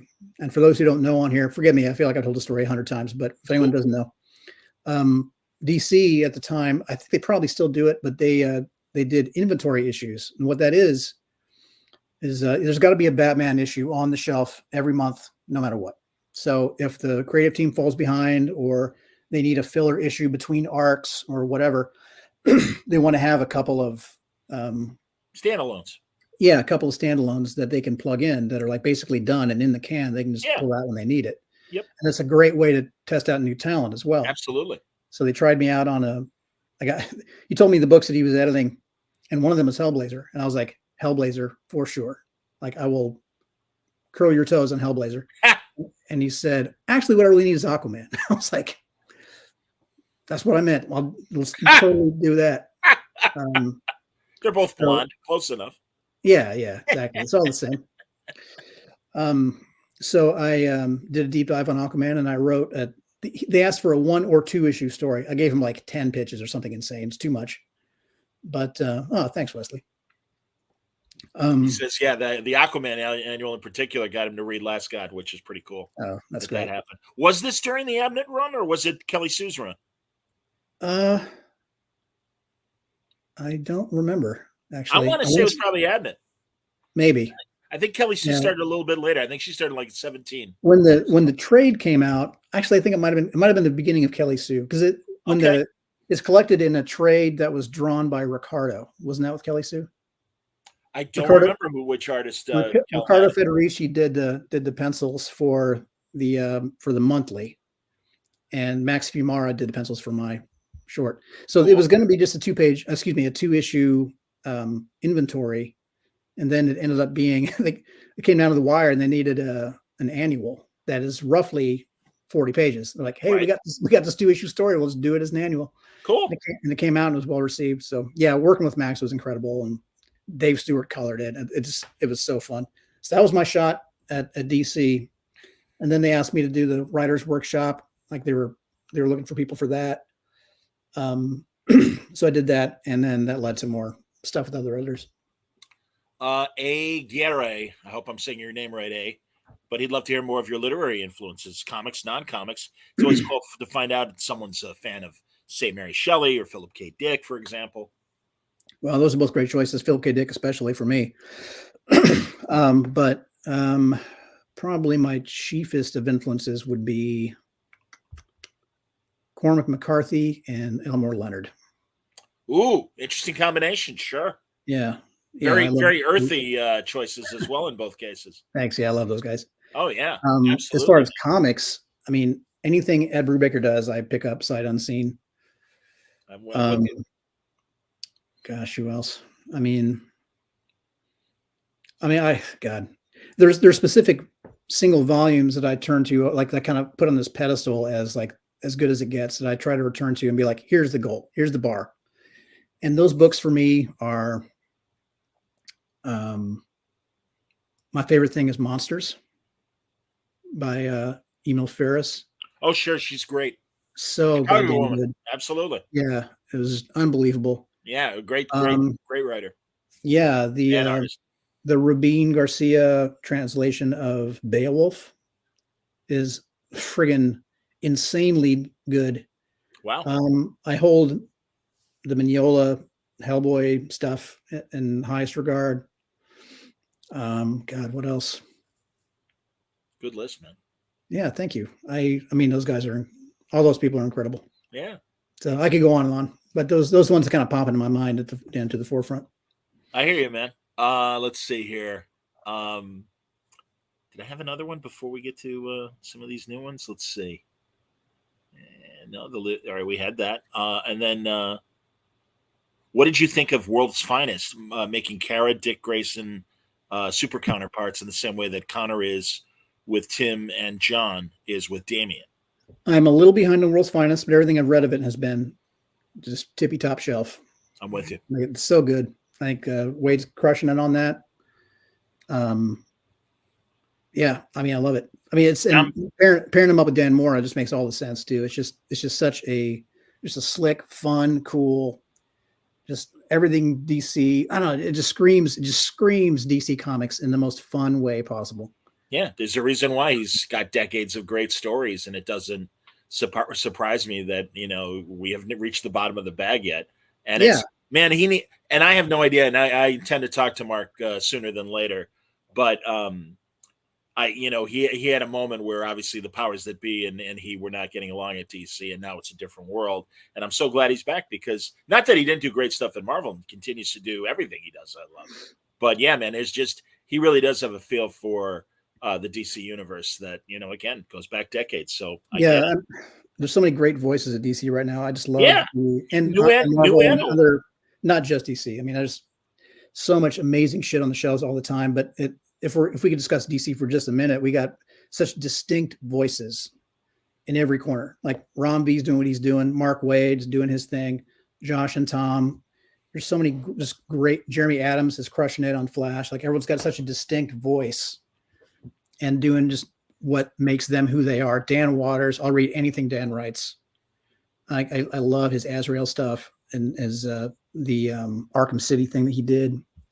It's all just so goddamn good. Yeah, Ron V, Chip. I mean, and they're like not remotely interchangeable. Like if you can imagine, switching out any one of those people for anyone else, it's just unthinkable. They're all doing such, and I'm just talking writers now. But obviously the artists they're in the same boat. They have such incredible murderer's row of talent, but they all have such a clear voice that the books that they write, you can't imagine anyone else doing it. I respect that. Landon just wants to know the idea of Kara being Dick Grayson's super counterpart. What do you think of that? Without having read it, having not read it, I hesitate to comment on it. Fair enough. But that's not a slam. I think it's a cool idea. I mean, it's a cool visual. It's like the idea, it's the whole World's Finest vibe, right? And it's a different dynamic, obviously, with Kara being there and stuff. So no, I hear what you're saying, and especially that they're both really great older established characters, rather than having it be Dick and John Kent, which we saw a lot in Dark Crisis, obviously, and other things and other moments. Yeah, the action stuff is all about family, and we're going to be exploring that in a lot of really fun ways going forward. I like right now, I want to see John and the twins interact. But we're also, like everyone else in the cast, though, is going to get their moment, and there's going to be some other stuff coming up soon, like things like having John and Connor in the same family, that kind of look similar, and like exploring the differences between them as characters and the dynamic between them and Clark. The whole Super Sons thing with Damien and John, and how we could explore Super Sons kind of vibe in other ways. Like there's all these different things I want to pay homage to in different creative ways. Without spoiling all that, it's going to be really fun. We're even to include like multiversal type stuff. Marcus has an interesting question. He says, I've got a Superman story that needs to be told, but I'm not a writer. barely even an illustrator. Any suggestions on where to start? He's already started. He says he's just looking for hope from a Superman super fan writer. So you've got a story. I guess I don't understand. So he says he's not a writer or an illustrator, but he's got a story that wants to be told. Writers writers will tell their own stories. I don't think anyone, like a writer, is not going to want to tell anyone else's story per se. If there's a story that you want told, I don't want to discourage anybody, but you'll have to find a way to tell that story yourself, I think. And that just means finding the tools to become the writer that you want to be, And if you do want to get around to writing a story like that, what you should do, in my opinion, is read a ton of work, which I'm sure you already do, but don't just read for fun. Read in a more analytical way. Find books by the people that you admire the most as far as their work, and what specifically about this writer's work do you love? And what about this other writer? Like, is it like this? I did that myself, and it was so helpful. Like this person's pacing is really great. The way this person does the layouts, whether it be, I'm not sure if it's the artist or the writer doing this or some collaboration of. I did a lot of following up at cons, like how did these pages specifically come to exist? How did you do this? Because I want to see how much of it is in whose hands, But kind of educate yourself and do it in a more analytical way. Like find the things about their voices that you like, and just steal all that stuff and just unapologetically mimic your heroes. And eventually your own voice will start to come out of that. Like don't be embarrassed to mimic your heroes at first. Your own voice will emerge out of it the more practice you get. And if I could, on top of that, I would point out, and I hear a lot of people say, got a great Batman story, got a great Dick Grayson story, got a great Superman story. Those jobs are covered. And what I would suggest is, especially given those three examples, I think you can take the elements of all those characters and create a new character. I mean, we've seen it before. We've seen it with Supreme and Mark Waid's Irredeemable and all the other things where you could tell Superman stories without having to tell a Superman story. And right, and exactly. have to worry about that. And this is a chance for your own voice to come out. And we all recognize the icons and the ciphers that your original characters might represent. But that's the thing, man. Don't limit yourself to, well, it's Superman or nothing. Well, you're already like starting at a disadvantage because there's a lot of talented people that are writing Superman right now that have a body of work behind them. And by the way, again, this is all me saying this. So my suggestion too would be, and I love what Phil said about the craft, but I would say as far as just from an editorial standpoint, it doesn't have to be Superman. You can tell the story without it being specifically Superman. But if that's what you, sorry, what was I missed who wrote the question. Marcus. Okay. Yes. Thank you. So Marcus, if it has to be a Superman story and there's no one else it could ever be, then you should write it as a fan fiction story and post it somewhere, like whether it be on your own personal blog or Tumblr or whatever. You can do fan fiction, and as long as you're not trying to make money off it, you just want to put it on the internet. I mean, people do the illustration version of that all the time. Sure, that's true. Just put it out there. But yeah, if you want to actually publish a story, then yeah, you'll have to change the characters and just make it an analog of that thing. I wrote a Captain America story forever ago called New Nation, I think. And it started with just the very roughest analog of Captain America, very different version. And the more I thought about it, the more I developed it, the further from Captain America got. It became its own thing until it's not Cap at all, really. And it became this, if you, as John said, just don't limit yourself and just kind of start from where you want it and take it wherever you want, it becomes your own thing. But if it has to be a Superman story and you want it to be published as Superman, then you will have to establish yourself as a writer first until the big two come to you. You'll have to do independent work. You'll have to self-publish. You'll have to do stuff on your own, and then they come to you. You don't pitch DC or Marvel anymore. They find the people they want to work with. So you'll have to make yourself a writer first. But if you don't mind doing fan fiction, do that, man. It's perfectly healthy and above board, and it's a great way to practice anyway. Fair enough. I appreciate that. Oh, here's a good quick question from Ouroboros snake. Are you a fan of Bloodwind? That's going back. It is. No. Wasn't Bloodwind like the Martian Manhunter in disguise, or wasn't he another hero? Oh my God. That's I'm Death of Superman time. I know, 30 years ago, man. Sorry. kind of showing my ass here. I can't remember who this person was. Oh, this guy. I don't really know much about Bloodwind. Forgive me. All right, fair enough. Caesar Rome says the twins should meet Wally's kids. Sure. The twins should meet. I thought Yeah. they should be Also, Wally's kids. I was should like, meet damn, that's Wally's complicated. kids. That'd be fun. Yeah, that'd be cool. Absolutely. There's an idea for a book that I want to do. It would not be me doing it realistically, if we're talking about bandwidth.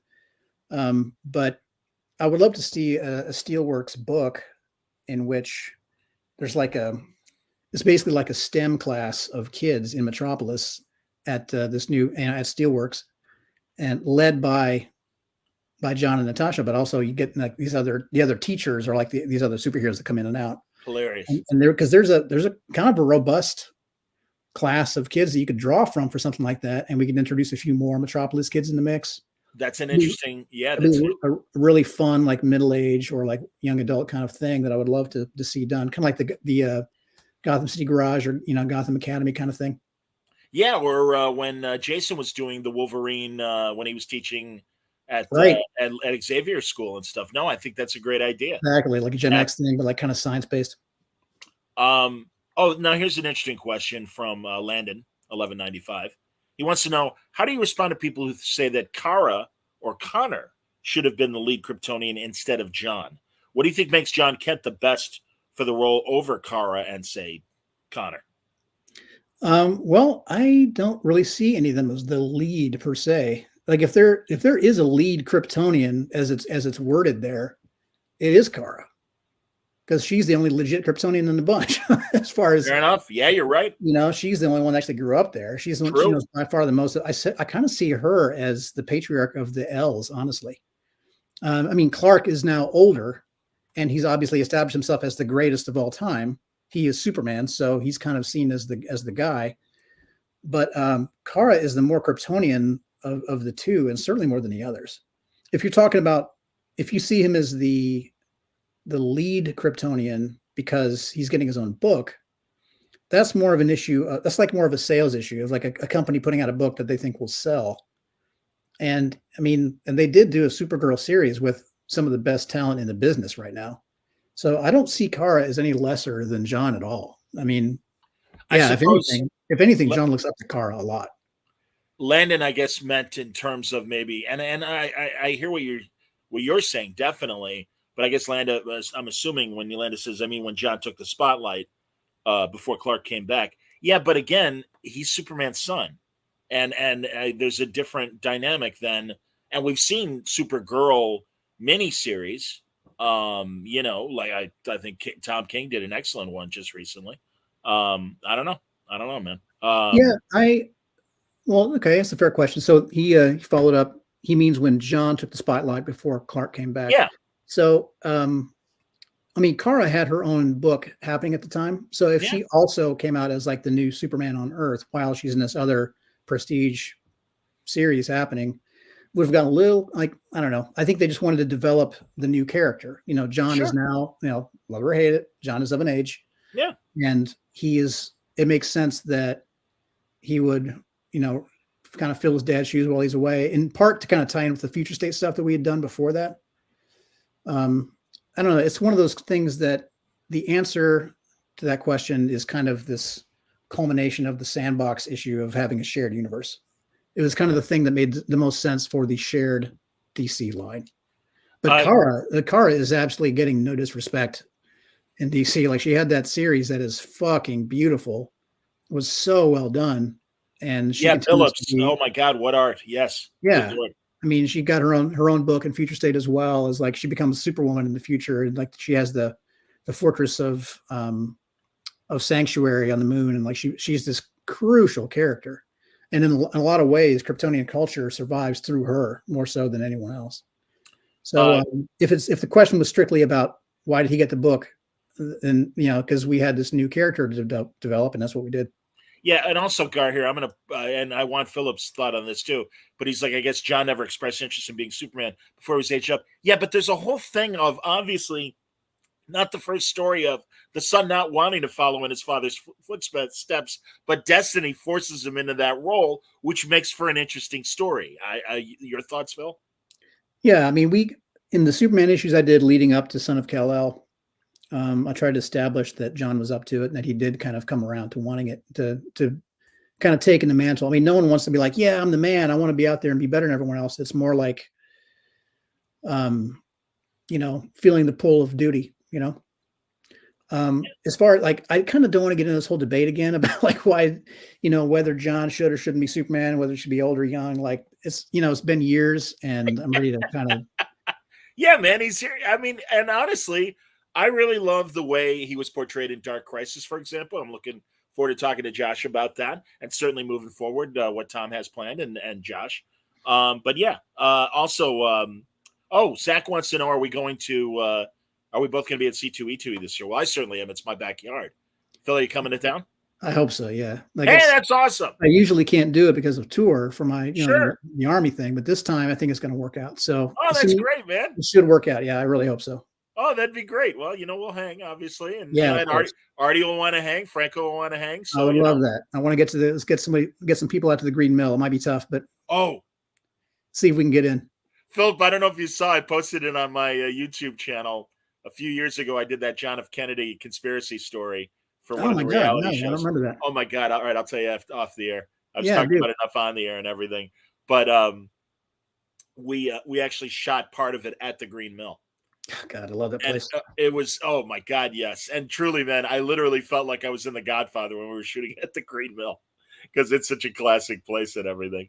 So, yeah, I love it. So that's good. I hear the best jazz musicians there, and it's never anyone I've heard of. Well, that's not true. I heard Sean Jones there. Okay. But, Kurt Elling is this great jazz singer that it's kind of like his home base. But I hear all these other bands there that are not huge names necessarily. Like if you hear Herbie Hancock, you go to the showcase. But if you want to hear somebody like that I never heard of before, you go to the Green Mill, and they're always incredible. I love that place. Marcus wants to know, here's a theory he wants to put out. What do you think of if John Kent lost his powers and became Flamebird to Dick Grayson's White Nightwing, or becoming a super scientist instead of a superhero, honoring the legacy of the House of L? Oh, that's interesting. I mean, I'd have to kind of mull it over. I mean, John Kent is more Tom's arena right now. Fair enough. God, I think of that imaginary story of the Super Sons from the 60s. And there was Jor-El Jr. and Kal-El Jr.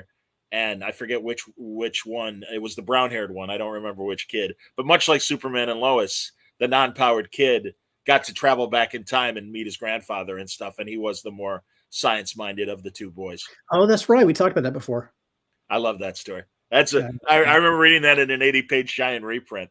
And yeah, I told you I got the original issue instead. So I never really thought about myself as a collector per se. But now, like I had all my old comics that Dad brought home were just like, he just kind of regarded them as junk, just to help me learn to read.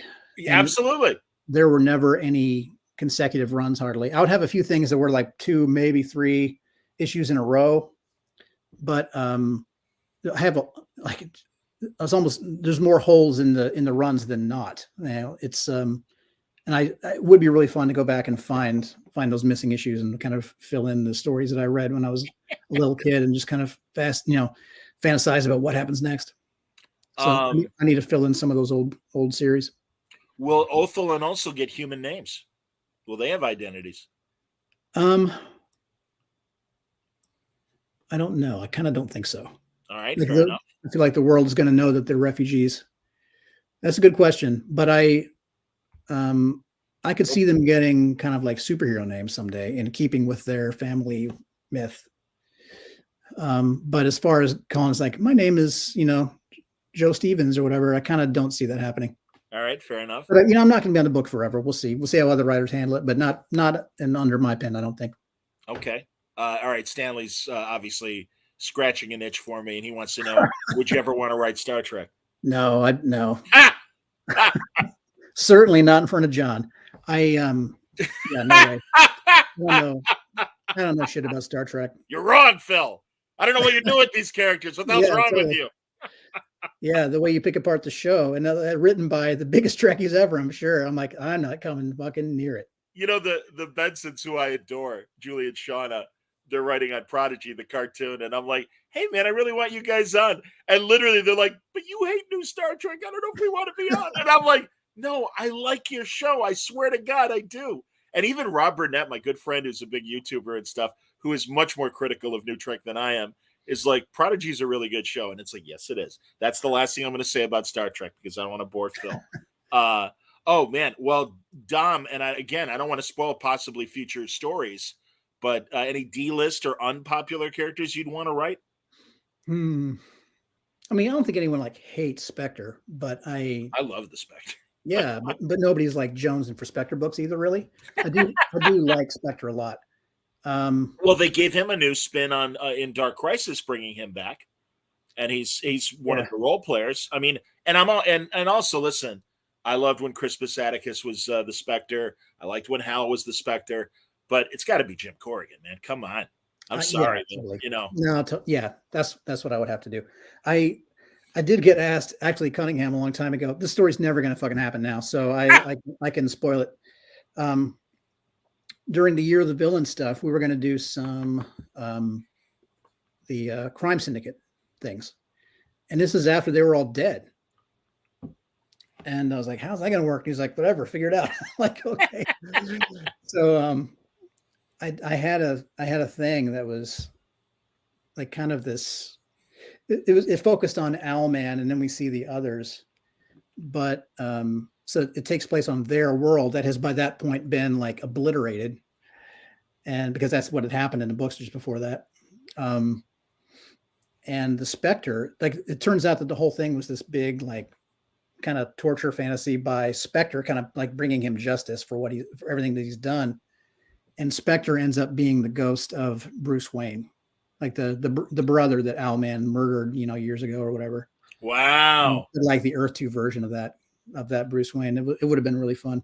But if I was going to do a Spectre story now, it would have to be, it would be Corrigan for sure. I understand.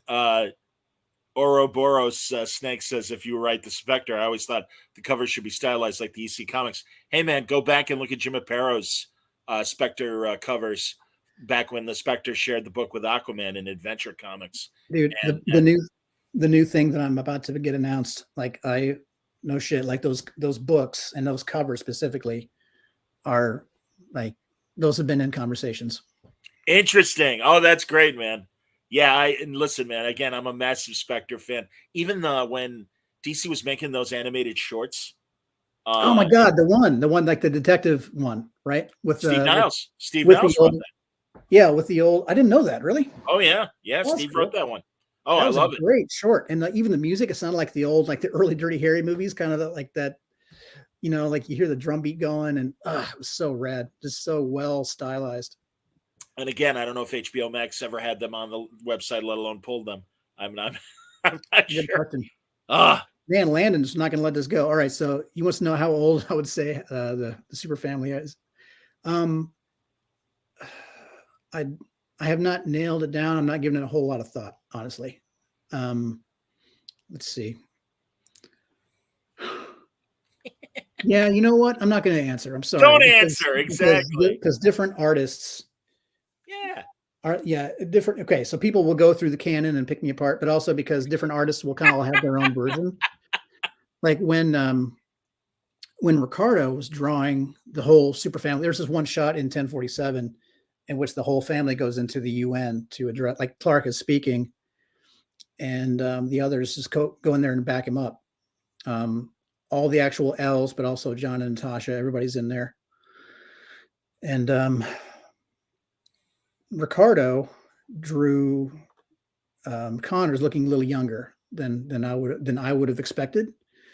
But I mean, what am I supposed? I don't know, man. Like, comics are a collaboration, and Ricardo's a genius, and I'm not going to micromanage anybody unless there's like a story, like a crucial story beat why I should, let everyone do their job. My fear of 5G was that they were going to age up Batman and Superman and Wonder Woman and stuff to make room for the legacy characters. Right. And I'm Right. really glad that that decision didn't follow My through. very first thought when that was all getting discussed at the very beginning was like, okay, is that so every story about Batman in his prime is now in the 80s then? Or 70s or whatever it would have been? Seems a little Yeah, bit limiting. So it's to I me, agree. it doesn't have to, we don't have to make it like real, like just let it all be fluid. Agreed, man. And then really look at all the Robins. I mean, that's a classic example of, well, technically, shouldn't Dick Grayson now be 40? And I mean, you start connecting the dots, and it's like, yeah, all right. Yeah, who gives a shit? Exactly. Okay. Good answer. Good answer. Absolutely, man. You're killing me. Oh, Zach tells us that those great DC shorts are on HBO Max under the Superman Shazam feature. Well, we all better hurry up and watch them. Good Lord, they just cut the Looney Tunes by half. Did you see that item? No. There were like 500 Looney Tune cartoons from the classic years, and they just lopped off half of them. And it's like, all right, Huh. well, it's all licensing, Phil. I mean, I Yeah. understand. God only knows what's going to happen there. The good news is about all the different machinations at Discovery Warner's and how it impacts DC, both what we see on camera and what we see in comics. We're still getting good stuff. So, Yeah. Someone asked earlier, Phil, and I meant to ask you, have you talked to James Gunn? Has that ever happened? No, not personally. I expect he's probably poring over all the recent stuff. It wouldn't surprise me if he's read War Saga, or that he might at some point. But and if he ever wants to talk to me, that'd be cool. But I don't know if we'll ever actually talk about his upcoming projects. It's not like he's looking for. I mean, kind of along the same lines I spoke to Marcus about, like, they're not looking to us. They're not really looking to anyone else for new ideas. They've got their own ideas. Sure. Hopefully they will draw upon the comics, and it would not surprise me if that little nuggets from various runs make their way into the things that we see on film or TV. And I'd be honored if some of that was my stuff, but so far we've not spoken.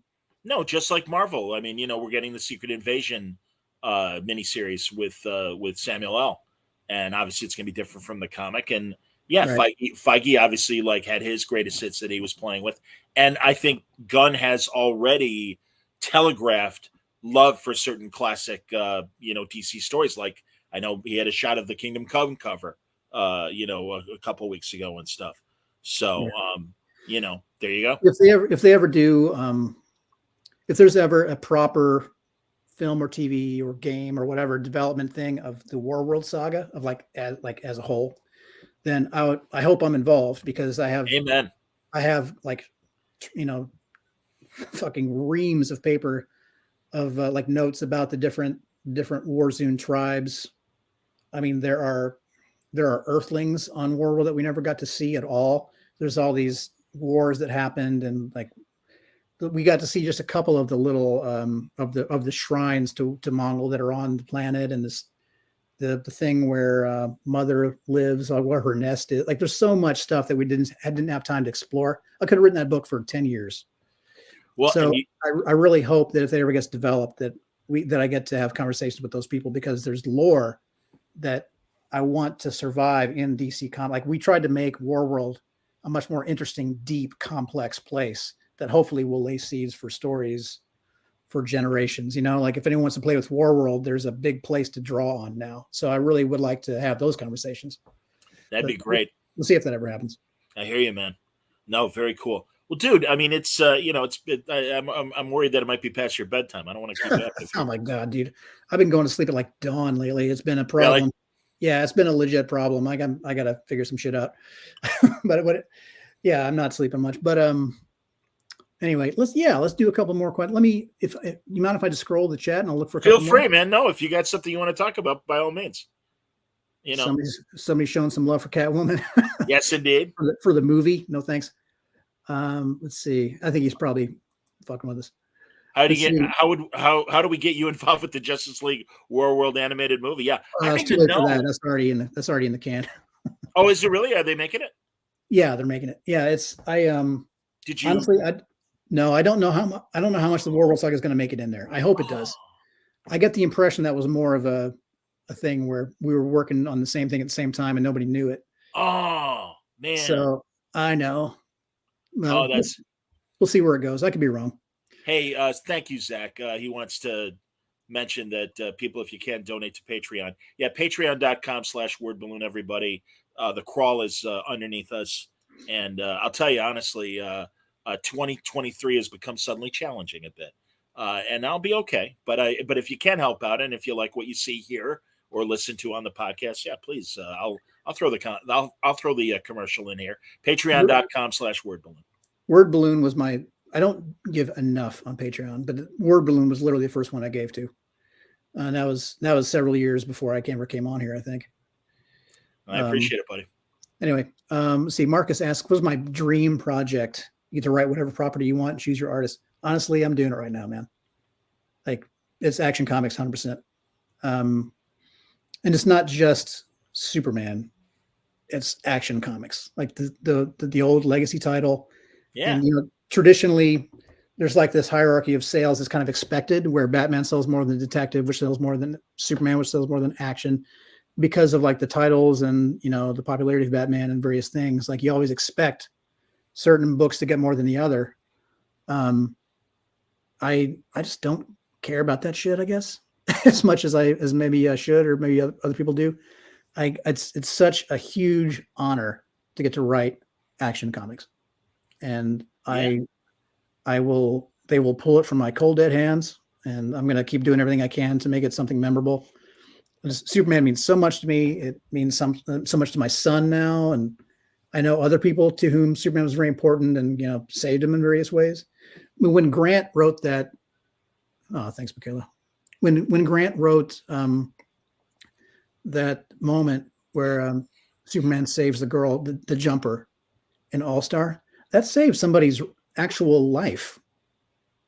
That's I don't know. Superman matters in a way. Like somebody at one point somebody told me that Superman's not real. And it's like, Superman's better than real. Superman's, someday he'll be more real than I ever was. So it's a huge honor to be on that title. That's the answer. It's my dream project. Yeah, I get it, man. No, 84 years strong. And I think, like you said, I feel that way about Action and Detective as well. And that's why I'm glad Ram is having such a great run right now on Detective.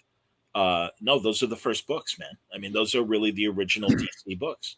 And they, again, I'm glad that I don't know how long they're going to stay with the original numbering. And I'm really glad that they are still doing it 50 issues in from Action 1000 and Detective 1000. But that said, it's like, yeah, man, no, you be proud of that. I mean, really, that's like a badge of honor. How many magazines are literally still in print that go back to 1938 and 30, and really at 35, I want to say, for Detective. I mean, obviously Batman wasn't in there till the 27th issue. So I don't remember the first year for Detective. I've seen that cover before, certainly with Fu Manchu on it and everything. But and the Crimson Avenger, of course, was in Detective before Batman and everything. Yeah. Yeah, no, it's Action. There was a kid that came to Baltimore Con. He said just to meet me, which was hugely humbling, and I still feel a little embarrassed even saying it out loud. He was there with his dad. His parents had recently split up, and he had read the Future State Worlds of War issues that had the girl going out to the spot. By that point, this is a time in history in which people know that Clark Kent was Superman, and Smallville has become kind of this kitschy, like Roswell kind of touristy place. And, people are all up and down Main Street selling like supposed jewelry made of, supposed kryptonite, and selling musical instruments that they say came from Krypton. And his old science teacher's reading his science papers, and people are listening like it's gospel. And they go out and find out the people that Superman had saved. And that girl talks about how it was Clark Kent that saved her, and how, like, I don't know, and how much humanity inspired him while he was inspiring us. And he talked to me about the year that he'd had. It was just brutal, and you could tell that he just needed this escape, and he needed something to look up to aspire to be, to give him reason to get up the next day. And this fictional character did that for him, man. Wow. And he was such a great kid, and we You know, he got real emotional and we hugged it out. And it was like Oh, this, wow. this unbelievable moment with a kid who needed help, you know, and Superman just means everything to him. And it was just such an honor to be a part of that. And I will never give it up on purpose. So hopefully they let me do it a long time, but even if it ended tomorrow, I'd be so proud to be a part of it. Um, oh, this is an interesting question on Landon's part. He really has a Dick Grayson thing going, but he wants to know, who would you say is the closest to a Dick Grayson-like equivalent in the super family? I've got an answer, but I want to hear yours, obviously. To a Dick Grayson like equivalent. I don't want to take his time up, but Landon, if you would clarify that a little bit more, in what way do you mean Dick Grayson? John, what do you think he means? Well, I would assume again somebody that Like the beyond heir?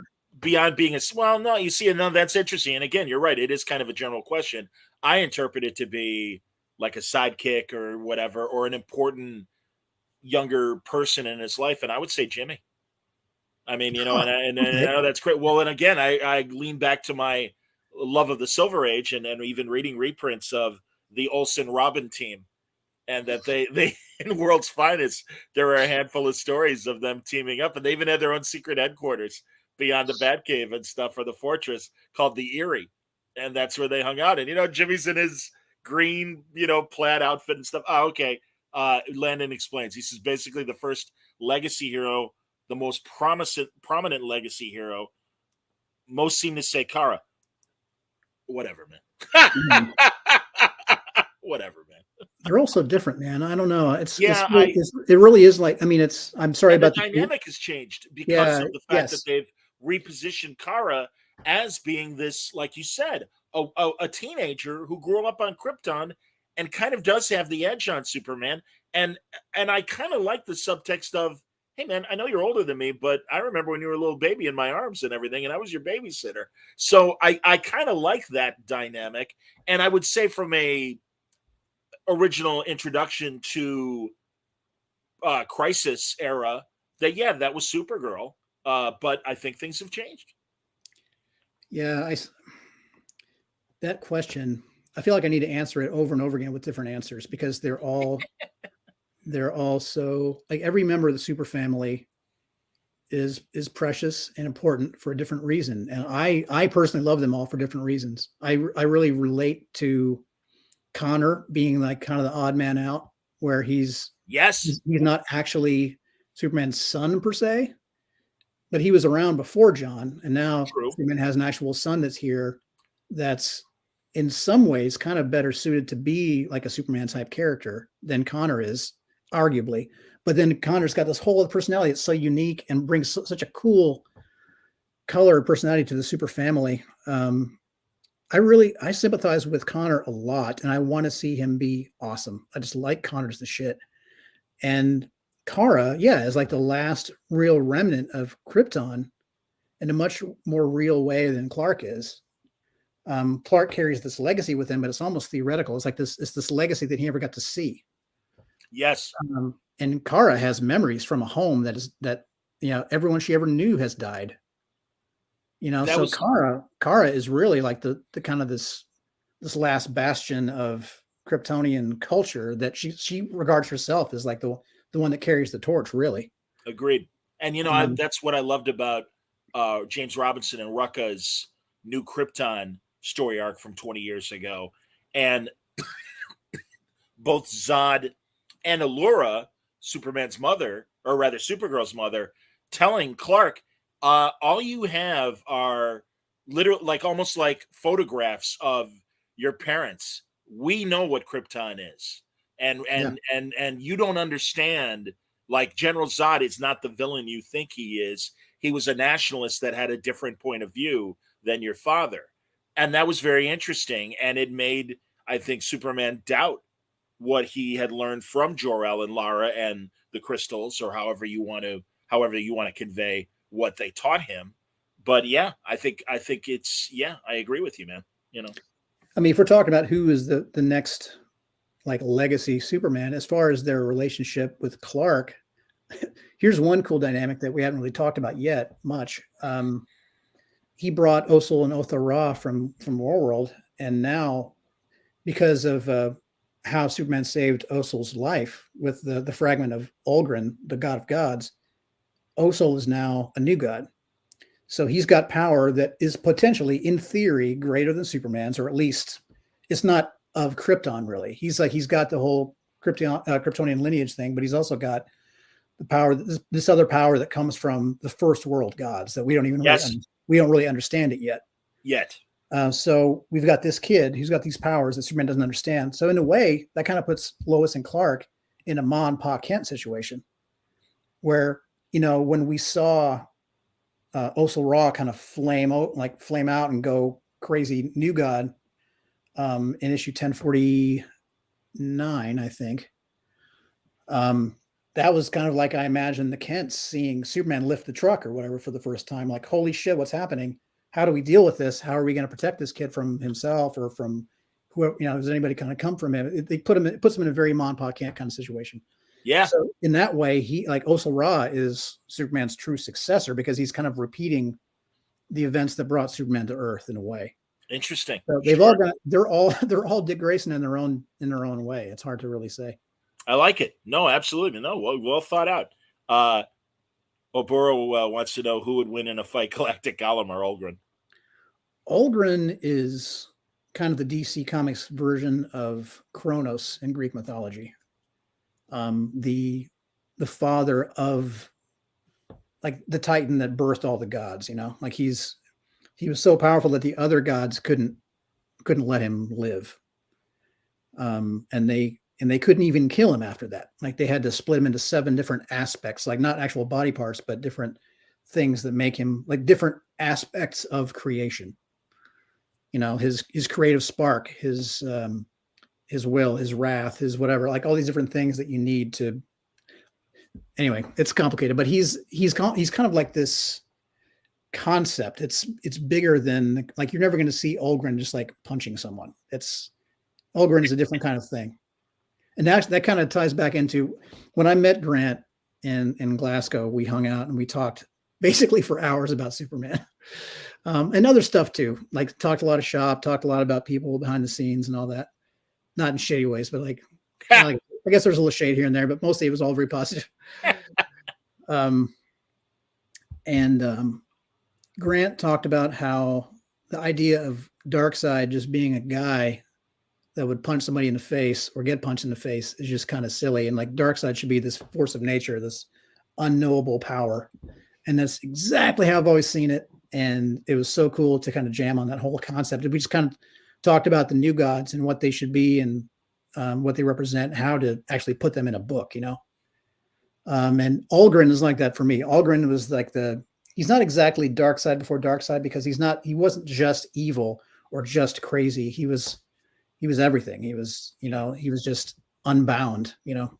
So in any kind of team up or any kind of, you know, anyone versus anyone else, I don't see anyone defeating quote unquote Olgrin, because like you don't defeat the concept of gravity or time or space, you know. He's an elemental force. I get it. Yeah, absolutely, man. Now, I don't know this question in terms of can you, without spoiling anything, elaborate on Kenan as well? On who he is as a person, I guess. Yeah. Kong Kenan is the Superman of China. Of course. Excuse me. Yes, indeed. So I guess maybe his role, or you know, and again, yeah, probably along the lines I was discussing the others, I guess. Kenan's interesting because he is human, who then, like, you know, got these powers, right? And he is not inherently virtuous the way that Clark is. He's kind of a hothead and kind of an egomaniac in a way. The way he's portrayed before, he's kind of full of himself, and he's got, I don't know. I just saw him and Connor becoming fast friends and just kind of feeding off of each other and kind of messing with each other. I just had to see them playing a video game and just kind of talking smack. And yeah, when they originally wanted to see, I talked to my editor about bringing him in. I think it was my idea to bring him in. And then I kind of walked it back. I was like, actually, it's going to be tough because he doesn't speak English, right? Right. Yeah, actually, Gar was asking if there's a language barrier. Oh, So yeah, there is. But that's actually going to be a really fun thing. So instead of like, what if we make that a feature, not a bug, where we see Connor kind of take him under his wing and teaching him English through video games and action movies. So we're gonna see Kenan picking up English bit by bit, and it's gonna be really fun. I hope. I want to see. I really like seeing those guys mess with each other in kind of a broy sort of way. Seeing them bond in a way, but not in an affectionate way. Like I don't know, like more in a like there's I saw a little cartoon strip at some point, like what friends do, and somebody's like hurt, and the other guy kind of carries him, like what best friends do, and you see a guy kind of carrying him, and he dumps him into a four corner ring and dumping him and like pile driving him and like doing one of these. Like this is what best friends do. Like they actually tear each other down and give each other shit, and like that's what you're going to see Connor and Kenan, and you're going to see them in that kind of relationship. I'm gonna go ahead. Go ahead. Now, nothing as far as who Kenan is. He's definitely on the outside looking in the way that Connor is, but in a different kind of way. He doesn't have any aspirations to be Kryptonian. He's just a guy that got these powers, but he thinks he's awesome, even though he's seeing these other people who are, so much more experienced, and he's kind of getting his footing. But right now, at least in this first arc, we're going to be mostly seeing Kenan through the lens of him hanging out with Connor. Okay. Yes, exactly. Zach says it's going to be like Hot Fuzz with Connor and Kenan. Yeah, that's actually not far off. I'm going to challenge Marcus's point here, and he says, "Is the Superman family a little top heavy on power with 4 Supermen and Supergirl?" Might I suggest, first of all, there's Othel. Secondly, Lois may not have powers, but I think she's as powerful as any member of the Superman family. Can you pull that up, that question one more Sure. time? Yeah, he's saying that there's 4 Supermen, but only 1 Superwoman or girl. And I'm like, well, again, I took it to mean a lot of power in one team is what I thought he meant. If he means as far as gender, then yeah, we do have Othel, and Lois is kind of her own force in a different sort of way. But I think he means like, do we need this many Supermen on one team? I see that. and Natasha. God, thank you. Right. Thank you. Yes. Yes, indeed. So yeah, the Irons family as well. At some point there was going to be a Supergirls series we discussed it. It was never like, it's not like it made it to the finish line and then got cut. And Marcus is saying your supposition of where he was coming from was more correct than mine, but go ahead. So yeah, I wanted to do a Supergirls book. It probably wouldn't have been me writing it, but I wanted to see a Supergirls book with several female characters, to include Thal La and Othel Ra, or one of them at least, if not both. But probably most likely Thal La, who's now leading the Philosians, and Supergirl. Right, your backup story was great. Yeah, and Natasha, and possibly one more. So we never quite got it over the plate, but I still would like to do that. I think it'd be cool. But as far as like how powerful everyone is, Superman is now once again clearly the most powerful due to the white sun exposure and everything he's been through. We're going to see some differences in power levels of the other characters, but we're also going to see kind of the way that Batman's presence kind of leveled up the criminal element in Gotham. We're going to see the criminal element in Metropolis level up in a similar way. Cool. So Metallo is about to be he's not just a robot with a kryptonite heart anymore. Like with what we're doing now, we're seeing a version of Metallo that has been built using War World technology, the technology that built the Unmade, those like necro cyborgs that were like those things. I don't think we ever got into exactly what those were, but basically when Warzone fighters, when the elite Warzone fighters are killed, the necromancers and alchemists go to work on them and reanimate the bodies and find ways to put them back together again and put them back out there. And it gives them like this crazy superpower level stuff. We're going to see Metallo with that kind of power too. And I shouldn't spoil who's coming in after that, but it's going to be plausible that we actually need people as powerful as this for the threats that are coming. Cool. Excellent, man. Ouroboros wants to know, will we ever see any New 52 villains like Wraith or I never knew how to say HL. That was the Lobdell bad guy, or Ulysses with so many powerful heroes in the family to match them. Yeah, in theory. I Fair mean, enough. it's not just about who can hang physically. It's more about um, how do we get readers invested in the relationship between, like, I want every villain that we do in action to be the opposite of Superman in some meaningful way. I thought that Mongol was a true opposite to Superman in the War World Saga as an intergalactic slaver Yep. whose whole identity is wrapped up in the concept of dominance and chains. And there's all these iconic images of Superman breaking chains, right? I want to see somebody who represents that, who holds that chain, who holds everyone who is wearing the chain as Superman's true opposite. And now Metallo is Superman's opposite as well in a very different way. Like, there's also a lot of iconography with Superman deflecting bullets off of his chest or destroying a gun. And Metallo is that gun. Metallo is a person who was a good kid, who liked to draw, had a sister he liked, did his best in school. And then his dad, who was a criminal, came home with a gun and told him to hide it. But instead he kept it, and he was fascinated with it. And just became really seduced by it. And over the course of his entire life after that, he became more and more that gun. And now he is, like, as an adult, he is that living gun. That's all he is. He's just a brain in a shell. And he represents the gun that Superman's constantly trying to destroy or deflect. And again, I can't spoil without saying who's coming next, but that's always at kind of at the forefront of my mind whenever I'm putting in a villain. It's not just who's powerful enough to punch Superman in the face. It needs to be like, what does this person represent? Why does this person? What does this person have to say about family? And in the context of the new series that we're doing, that's all about the entire family and Metropolis as a whole, and how, like, they're kind of the round table of Metropolis. Who do we have that can oppose that, not just physically, but also, ideologically? Understood. Absolutely, man. All right, Jared has an interesting question. How would you characterize the John and Connor dynamic? Yeah, do they like each other? I mean, again, we've talked about how John really is Lois and Clark's son. Connor was created in a lab, and he's got some Luthor DNA. I mean, and there have been times where he's been pushed aside. Obviously, he is part of the team right now. Yeah, the interactions that I have with the different characters right now, like, I kind of have these little pockets of relationships that I'm going to be developing in this first arc. Yeah. The John Connor one is not one of those few. Okay. It is one I want to do in the future. Like, right now, Connor kind of looks at John like, oh, that's who I thought I was. Sure. Because Connor was around, and then later John is around. Yep. And now John is bigger than him, or as big at least. Yeah. And now he's Superman's actual son. And Connor looks at him like, that's what I thought or what I wanted to be, what I thought I was.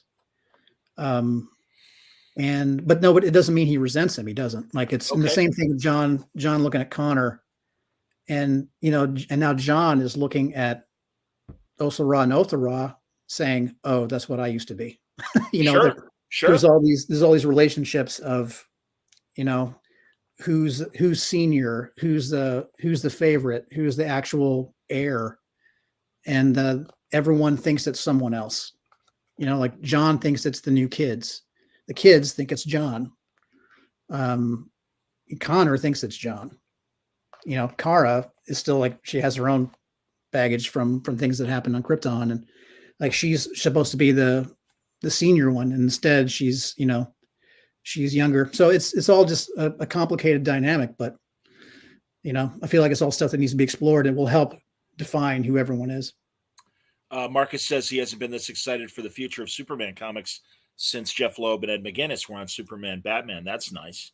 And Mark Lax, I mean, I don't know what more can be said, and I would suggest Mark rewind, but he was wondering, he's doing an article for the Superman homepage, which, by the way, is a great website, on getting the identity back. Will the way that Superman's powers return be discussed further? I think we mostly put it all out there in 1050. That's what I thought. Yeah. I think 1050 kind of, it was always meant to be the end of something and the beginning of something in one issue. It kind of wraps up the War World stuff. It wraps up the secret identity thing. It wraps up all the damage, like the physical damage and everything else with the Kent farm and where everyone stands.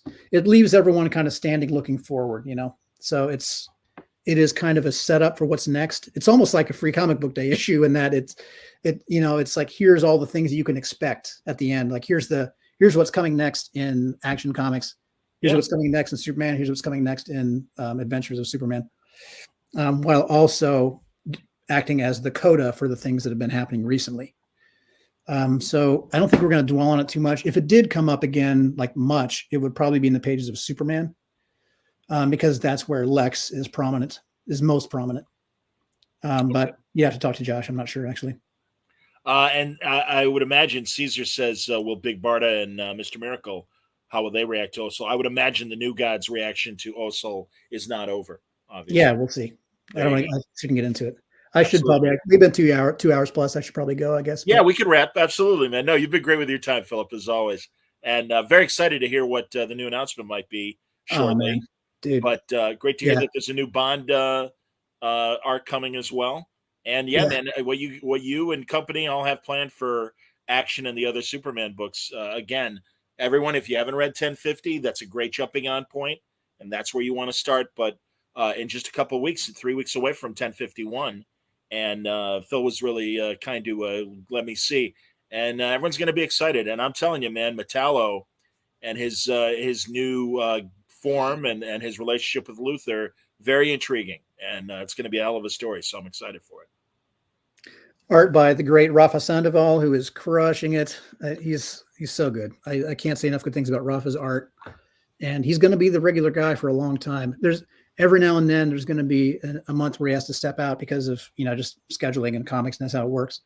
But he's going to be the returning guy for quite a while. He's really excited to be on the book. All these people are saying thank you, man, and I hear you. Thank dude. you guys. Thanks so much.